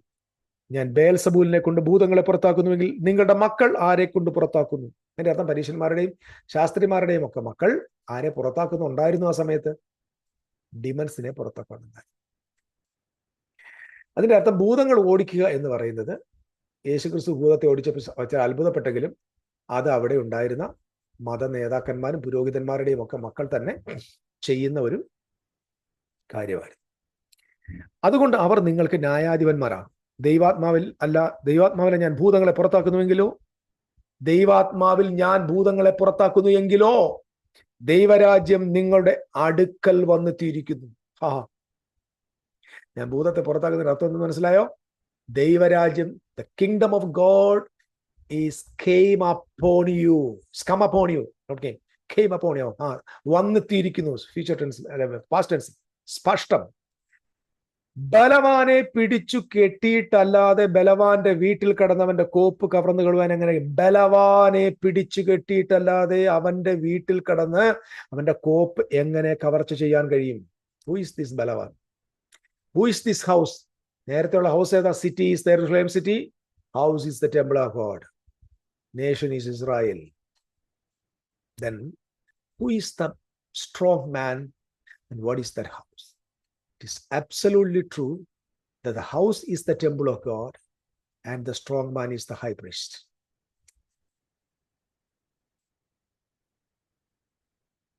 പിടിച്ചു കെട്ടിയാലോ പിന്നെ അവന്റെ വീട് കവർച്ച ചെയ്യാം. അവന്റെ വീടെന്ന് പറഞ്ഞാൽ അവൻ ബന്ധിച്ചു വെച്ചിരിക്കുന്ന, അവൻ അടിമപ്പെടുത്തിയിരിക്കുന്ന, അവന്റെ അധികാരം കൊണ്ട് അവൻ കീഴ്പ്പെടുത്തി വച്ചിരിക്കുന്ന ആളുകളെ മൊത്തം അവനെ പിടിച്ചു കെട്ടിയാൽ സ്വതന്ത്രമാക്കും.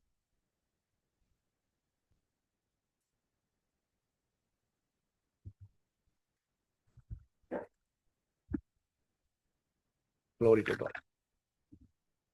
അവനെ സ്വതന്ത്രമാക്കാം. ഞാൻ പറഞ്ഞ മനസ്സിലാവുന്നു നിങ്ങൾക്ക്?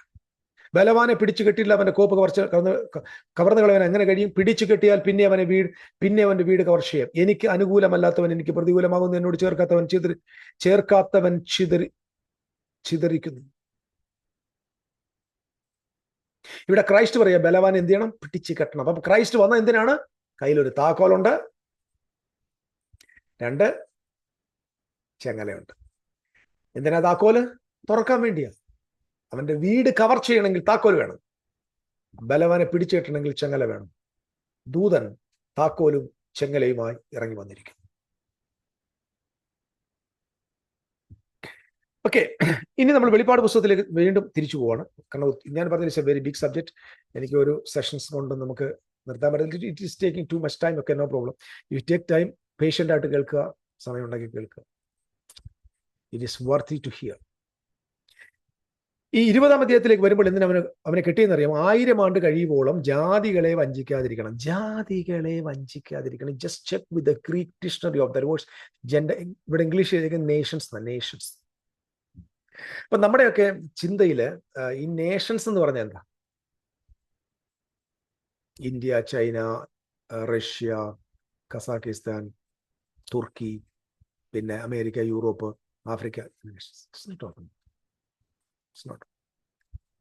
It's not talking about such nations.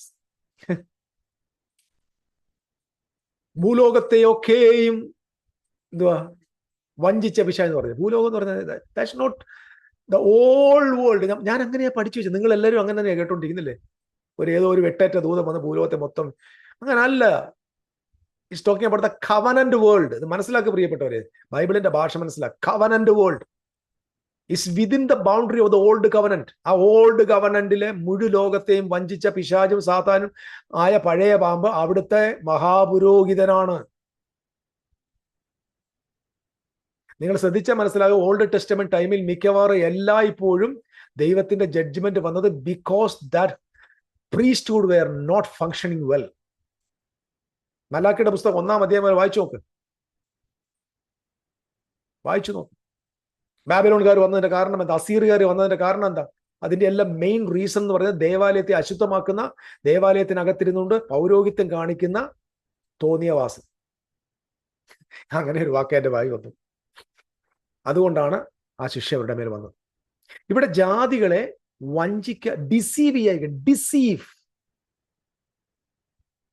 Deceiving. Glory to God. What is this nations? ജാതികൾ. When you read in Greek, the Greek word for that nation is ethnos. എത്തനോസ് എന്നൊരു ജനറൽ ടേമില് ഗ്രീക്കില് നേഷൻസ്, ജെൻഡൈൽസ് എന്നുള്ള രീതി പറഞ്ഞു. ബട്ട് ഇൻ ദ ബിബ്ലിക്കൽ ടേമിൽ നിങ്ങൾ ഈ just check with it, അതിന് കൊടുത്തിരിക്കുന്ന അർത്ഥം എ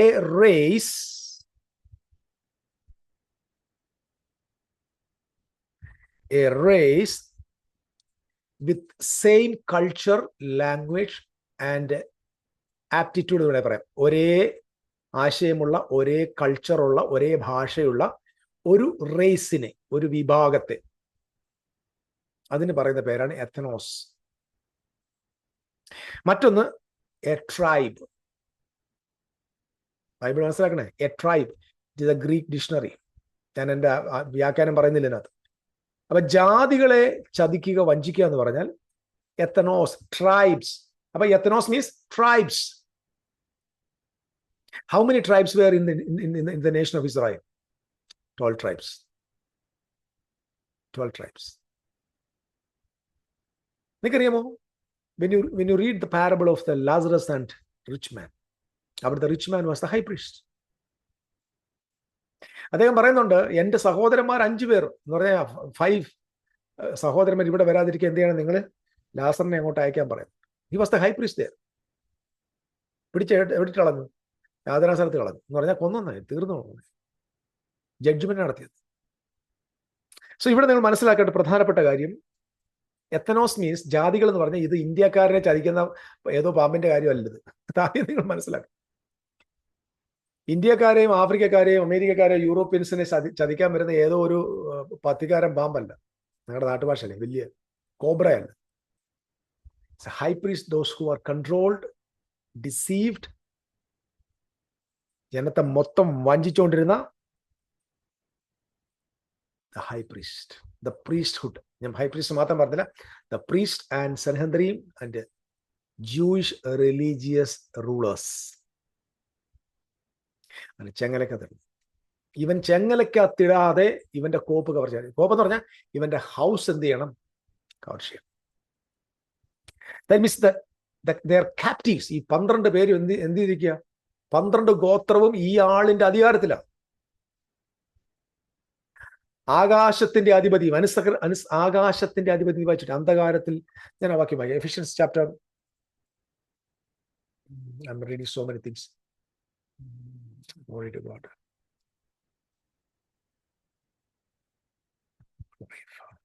രണ്ടിന്റെ 1-ാം വാക്യം, അതിക്രമങ്ങളാൽ പാപങ്ങളെ മരിച്ചുവരുന്ന നിങ്ങളെ ഉയർപ്പിച്ചു, അവയിൽ നിങ്ങൾ മുമ്പേ ഈ ലോകത്തിന്റെ കാലഗതിക്കും ആകാശത്തിന്റെ അധികാരത്തിനും അനുസരണക്കേടിന്, ആകാശത്തിലെ അധികാരത്തിനും. ആകാശത്തിലെ അധികാരം എന്താ? The powers in heavenly places. That's priesthood. അധികാരത്തിനും അനുസരണക്കേടിന്റെ മക്കളിൽ ഇപ്പോൾ വ്യാപരിക്കുന്ന ആത്മാവിനും അധിപതിയായവൻ. ആത്മാവിന് ഏതാ? അനുസരണക്കേടിന്റെ മക്കളിൽ ഇപ്പോൾ വ്യാപരിക്കുന്ന ആത്മാവിനും അധിപതിയായിരുന്നവൻ. അദ്ദേഹത്തെ ഇവരെ നടത്തിക്കൊണ്ടിരുന്ന, അനുസരണക്കേടിലേക്ക് നടത്തിയ ഒരു ആത്മാവ്, അതിന്റെ അധിപതിയായിരിക്കുന്ന പുരോഹിതവർഗമാണിത്. അല്ലാതെ നമ്മൾ ഇന്ത്യയിൽ ഇരുന്നുകൊണ്ട് അത് നമ്മുടെ ഏതോ പൈശാചികനാണ്, നമ്മളെ കബളിപ്പിച്ചു, നമ്മൾ ഡിസീവ്ഡ് ആണ്. ഞാനതുകൊണ്ടാണ് നിങ്ങൾ പറയുന്നത്, നമ്മൾ ഡിസീവ്ഡ് ആയിപ്പോയി, നമ്മൾ തെറ്റിപ്പോയി, നമ്മളെ തെറ്റുപഠിപ്പിച്ചു. അപ്പൊ ഇവിടെ ലോകത്തിന്റെ അധിപതി, ആകാശത്തിന്റെ അധിപതി എന്ന് പറയുന്ന ആരാണ്? അനുസരണക്കേട് മക്കൾ എന്ന് പറഞ്ഞത് ജനത്തെ അനുസരണത്തിലേക്ക് വിടാതെ, അതായത് സുവിശേഷത്തിന് അനുസരണത്തിലേക്ക് വിടാതെ ബന്ധിച്ചു വെച്ചുകൊണ്ടിരുന്ന, ക്യാപ്റ്റീവ് ആക്കിക്കൊണ്ടിരുന്ന, അടിമപ്പെടുത്തിക്കൊണ്ടിരുന്ന അധിപതിയായവൻ. അതുകൊണ്ട് അവൻ വഞ്ചിക്കാതിരിക്കേണ്ടതിന് എന്ത് ചെയ്തു? അവനെ ചെങ്ങലക്കിടുക. ഇപ്പൊ മനസ്സിലാക്കണം, നേഷൻസ് എന്ന് പറയുമ്പോൾ it's not India, it's not China, African, Pakistan ഒന്നുമല്ല. ജൂയിഷിന്റെ 12 tribes, they are the 12 nations, 12 tribes. ഈ 12 ഗോത്രങ്ങളെയും ഇനിയും ചതിക്കാതിരിക്കേണ്ടതിന് ഈ മഹാസർപ്പത്തെ എന്ത് ചെയ്യണം? ചെങ്ങലക്കത്തിടണം. എന്നിട്ട് ഈ അടിമപ്പെടുത്തി കിടന്ന ആളുകളെ സ്വതന്ത്രമാക്കും. വളരെ സിമ്പിൾ. അടിമപ്പെടുത്തിയവനെ ചെങ്ങലക്കിടണം. അടിമകൾക്ക് താക്കോൽ കൊണ്ട്, സുവിശേഷത്തിന്റെ താക്കോൽ കൊണ്ട്, ദൈവരാജ്യത്തിന്റെ താക്കോൽ കൊണ്ട് സ്വാതന്ത്ര്യം കൊടുക്കും. അതിനാണ് ആ ദൂതൻ സ്വർഗത്തിൽ നിന്ന് ഇറങ്ങി വന്നിരിക്കുന്നത്. നമ്മൾ ഇനി മനസ്സിലാക്കേണ്ട വേറൊരു കാര്യം, ഞാൻ ഒരുപാട് കാര്യങ്ങൾ പോകുന്നില്ല. ഇനി ഇദ്ദേഹത്തിന്റെ വീട് ശൂന്യമാക്കണം എന്ന് യേശു പറയുന്നുണ്ട്.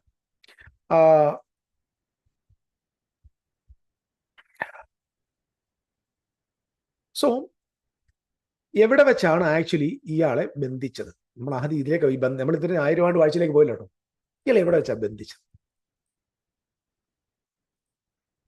എവിടെ വെച്ചാ ബന്ധിച്ചത്? അതായത് ബലവാനെ പിടിച്ച് ബന്ധിച്ചിട്ടല്ലാതെ അവന്റെ കോപ്പ് കവർ ചെയ്യാൻ കഴിയത്തില്ല. ബന്ധിച്ചത് എവിടെയാണെന്ന് മനസ്സിലാക്കാൻ നമ്മൾ പോകേണ്ടത് കൊലോസ്യ ലേഖനത്തിലേക്ക്. ഞാൻ പറഞ്ഞില്ല, ബന്ധിക്കുക എന്ന് പറയുന്ന വാക്കിനർത്ഥം എന്താ? ഡിസേബിൾ ആക്കുക, പെർമിഷൻ കൊടുക്കുക. പെർമിഷൻ കട്ട് ചെയ്തു.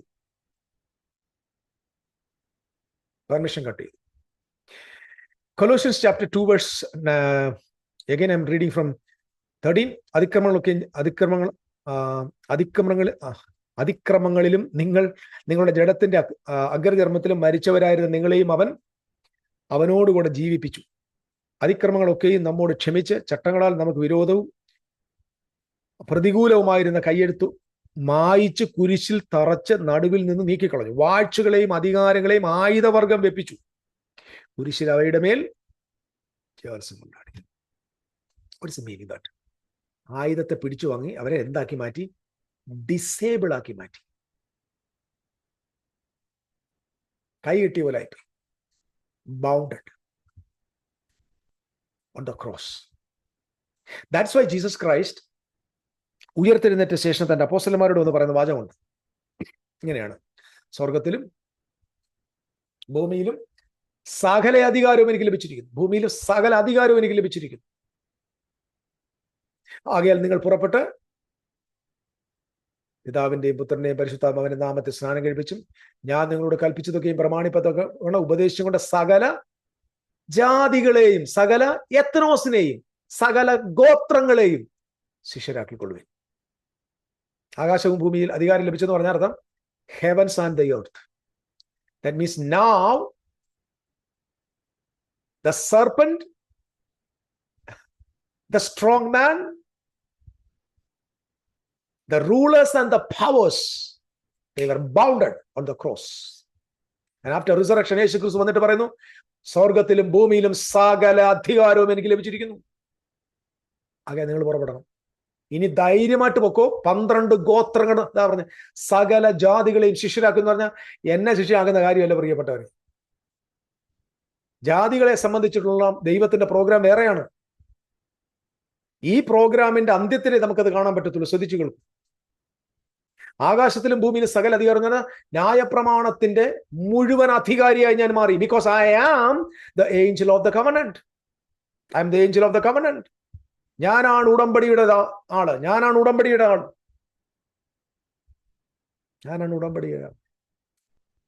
ധൈര്യമായിട്ട് വെക്കോ. സകല ജാതികളെയും സൃഷ്ടിയോട് സുവിശേഷം പ്രസംഗിക്കുക. അതിന്റെ അടുത്ത വേർഷൻ മനസ്സിലാക്കണമെങ്കിൽ നിങ്ങൾ ഭൂലോകത്തിലൊക്കെയും പോയി സകല സൃഷ്ടിയോട് സുവിശേഷം പ്രസംഗിക്കാൻ പറഞ്ഞു. സൃഷ്ടി എന്ന് പറയുന്നത് ഓൾഡ് കവനന്റ് പീപ്പിൾ ആണ്.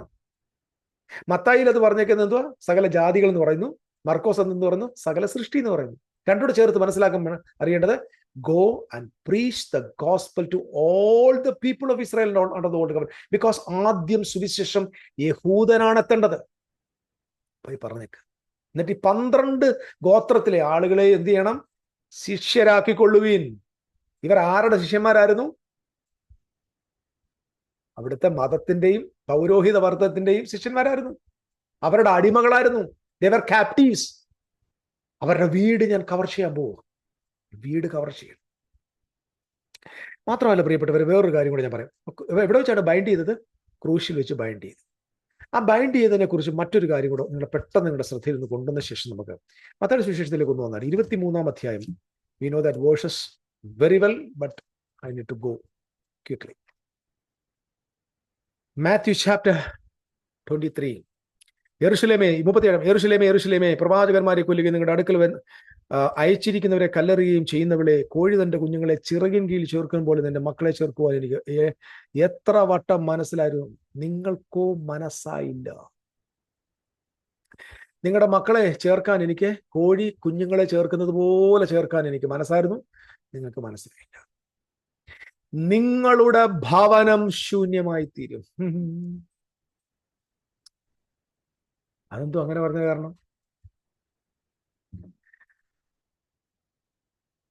അതിന്റെ കാരണം ഏതാ? നിങ്ങളുടെ ഭവനം യെരൂശലേം. യെരൂശലേം. യെരൂശലേം ഭവനം. അതിനകത്ത് ബന്ധപ്പെട്ട ആളുകൾ ആരായിരുന്നു? യഹൂദന്മാർ, പുരോഹിതന്മാർ, ശാസ്ത്രിമാർ, പരീശന്മാർ, സൻഹദ്രീ സംഘം. യേശുക്രിസ്തുവിന്റെ കാലത്ത് ഏകദേശം 18,000 പുരോഹിതന്മാരുണ്ട്. കഥ പറയാ, നിങ്ങളുടെ ഭവനം ശൂന്യമായി തീരും. എങ്ങനെ ശൂന്യമായി തീരും? ബലവാനെ ഞാൻ പിടിച്ചു കെട്ടും, എന്നിട്ട് ഞാൻ അവന്റെ വീട് കവർച്ച ചെയ്യും. അവന്റെ വീട് ഞാൻ കവർച്ച ചെയ്തിട്ട് ആ വീടിനെ ഞാൻ ശൂന്യമാക്കും. എൻ്റെ അപ്പോസ്തലന്മാരും എൻ്റെ ശിഷ്യന്മാരും എൻ്റെ പ്രവാചകന്മാരും ഞങ്ങൾ ഒരുമിച്ച് പോയിട്ട് എന്ത് ചെയ്യും? ഇതിനെ ശൂന്യമാക്കും. ശൂന്യമാക്കും എന്ന് പറഞ്ഞാൽ അടിച്ച് നശിപ്പിക്കുമെന്നല്ല, അതിനകത്തുള്ള ആളുകളെ മുഴുവൻ ഞങ്ങൾ ദൈവരാജ്യത്തിലേക്ക് ട്രാൻസ്ഫർ ചെയ്യും. When you read in the book of Acts chapter 2, അയച്ചോ, ദേവാലയത്തിന്റെ അകത്ത് പരിശുദ്ധാത്മ വരിക. അന്ന് ആ ദിവസം 3000 പേരെ അവിടെ നിന്ന് ക്യാപ്ചർ ചെയ്തു. 3000 പേർ വീട്ടിൽ നിന്ന് ഔട്ടായി. പുരോഹിതന് തൊടാൻ പറ്റിയില്ല. പൗരോഹിത്യം അനങ്ങിയില്ല. എന്തുകൊണ്ട് അനങ്ങിയില്ല? ബൗണ്ടഡ്.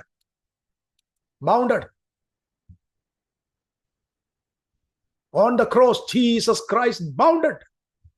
ബൗണ്ട് ചെയ്തു, ബന്ധിച്ചു. ആ ബന്ധിച്ചത് കൊണ്ട് പൗരോഹിത്യ വർഗത്തിന് തൊടാൻ പറ്റില്ല. നമ്മുടെ ആശയം വ്യക്തമാകുന്നു. 3-ാം അധ്യായത്തിൽ മുടന്തൻ ചാടി എഴുന്നേറ്റു. യെരൂശലേമിന്റെ പടിവാതിൽ അത്ഭുതം നടന്നു. 5000 പുരുഷന്മാർ. 5000 പുരുഷന്മാർ എന്നൊക്കെ പറഞ്ഞാൽ എന്ത് പറയും? ഈ 3000 പേർ എന്ന് പറഞ്ഞ സ്ത്രീകളും പുത്രനും കാണത്തില്ല. 3000 കുടുംബങ്ങളാണ്. 5000 പുരുഷന്മാർ എന്ന് പറഞ്ഞാൽ 5000 കുടുംബങ്ങളാണ്. കാരണം യഹൂദന്റെ നാട്ടിൽ കണക്കെടുക്കുമ്പോൾ ആണുങ്ങളുടെ പേര് കണക്കെടുക്കത്തു. അണ്ടർ ദ ലോ 5000 പുരുഷന്മാരെ ആ ഗ്രഹത്തിൽ നിന്ന് ആര് കൊള്ളയടിച്ചു? ആര് കവർച്ച ചെയ്തു? യേശു ക്രിസ്തു കവർച്ച ചെയ്തു. ബലവാനെ പിടിച്ചു കെട്ടി കാൽവറിയിൽ. Hallelujah, praise the Lord, praise the Lord. 3-ാം അധ്യായത്തിൽ ഒറ്റ മിറക്കിൾ വെളിപ്പെട്ടപ്പോ ആ ഭവനത്തിലെ 5000 കുടുംബങ്ങൾ അവിടെ നിന്ന് ശൂന്യായി. They were captured. The captivity നിന്ന് അവരെ സ്വതന്ത്രമാക്കി. Transfer to the kingdom of God. That was the work of God after the cross and resurrection. നിങ്ങളുടെ ഭവനം ശൂന്യമാകും. Jesus Christ plunder the house and set all bound free. മുഴുവൻ ആളുകളെയും സ്വതന്ത്രമാക്കി. ഇത്രയും ഞാൻ പറഞ്ഞ മനസ്സിലായി. അപ്പോൾ who is this Satan? The high priest and the ruling system. What is that key? The gospel. ആരുടെ പക്കൽ കൊടുത്തു? ശിഷ്യന്മാരുടെ കൊടുത്തു. തുറന്നോളം പറഞ്ഞു. അപ്പോസ്തലനായ പത്രോസ് പെന്തിക്കോസ്തിന്റെ അന്ന് താക്കോൽ വെച്ച് ഒന്ന് തുറന്നപ്പോ 3000 പേര് കിട്ടി. 3000 പേര് പുറത്തെയാടി. അടുത്ത ദിവസം പത്രോസ് യോഹന്നാനോട് പോയി അടുത്തൊരു ചെറിയ താക്കോൽ വെച്ച് തുറന്നപ്പോ 5000 പേര് പുറത്തെയാടി. നിങ്ങളുടെ ഭവനം ശൂന്യം. Jesus Christ, son of the living God, was plundering the house of Israel and setting the captives free from the bondage of law, sin and death.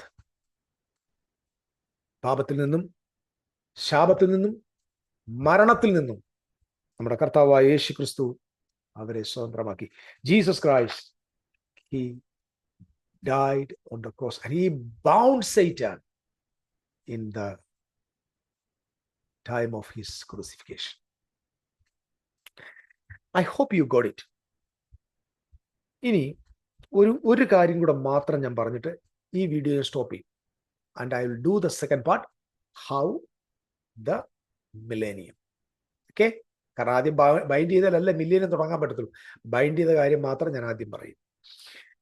അപ്പൊ ഈ ഓൾഡ് കവൻ ലോയുടെ കീഴിലായിരുന്ന, മരണത്തിലായിരുന്ന, പാപത്തിലായിരുന്ന ആളുകളെ ക്രിസ്തു യേശു എന്ത് ചെയ്തു? തന്റെ കാൽവറി മരണത്താൽ എന്ത് ചെയ്തു? സ്വതന്ത്രമാക്കി.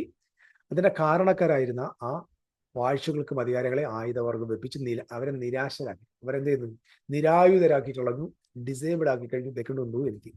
അപ്പൊ ഇവിടെ കീ ഓഫ് പാതാളത്തിന്റെയും മരണത്തിന്റെയും താക്കോൽ കയ്യിലുള്ള ആള് പാതാളത്തെ തുറന്ന്, അല്ലെങ്കിൽ ക്യാപ്റ്റീവ്സിനെ തുറന്ന് അപ്പോസ്തലന്മാരിലൂടെ ഈ ജനതയെ സ്വതന്ത്രം. I believe that what will be the kingdom of God? താക്കോൽ കയ്യിലുണ്ട്. എന്തായിരിക്കും ചെങ്ങല?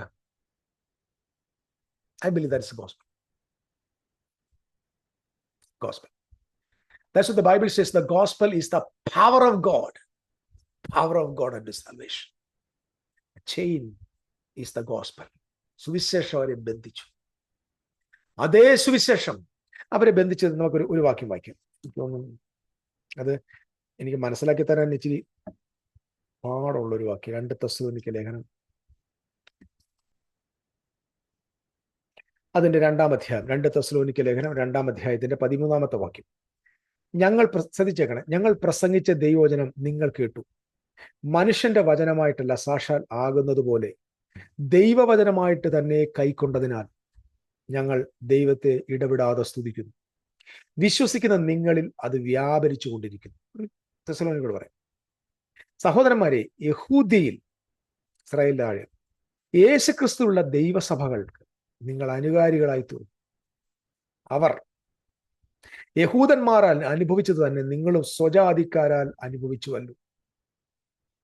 യഹൂദർ കർത്താവായ യേശുവിനെയും സ്വന്തം പ്രവാചകന്മാരെയും കൊന്നവരും ഞങ്ങളെ ഓടിച്ചു കളഞ്ഞവരും ദൈവത്തെ പ്രസാദിപ്പിക്കാത്തവരും സകല മനുഷ്യർക്കും വിരോധികളും ജാതികൾ രക്ഷിക്കപ്പെടാതിരിക്കേണ്ടതിനായി ഞങ്ങൾ അവരോട് പ്രസംഗിക്കുന്നത് വിലക്കുന്നവരും ആകുന്നു.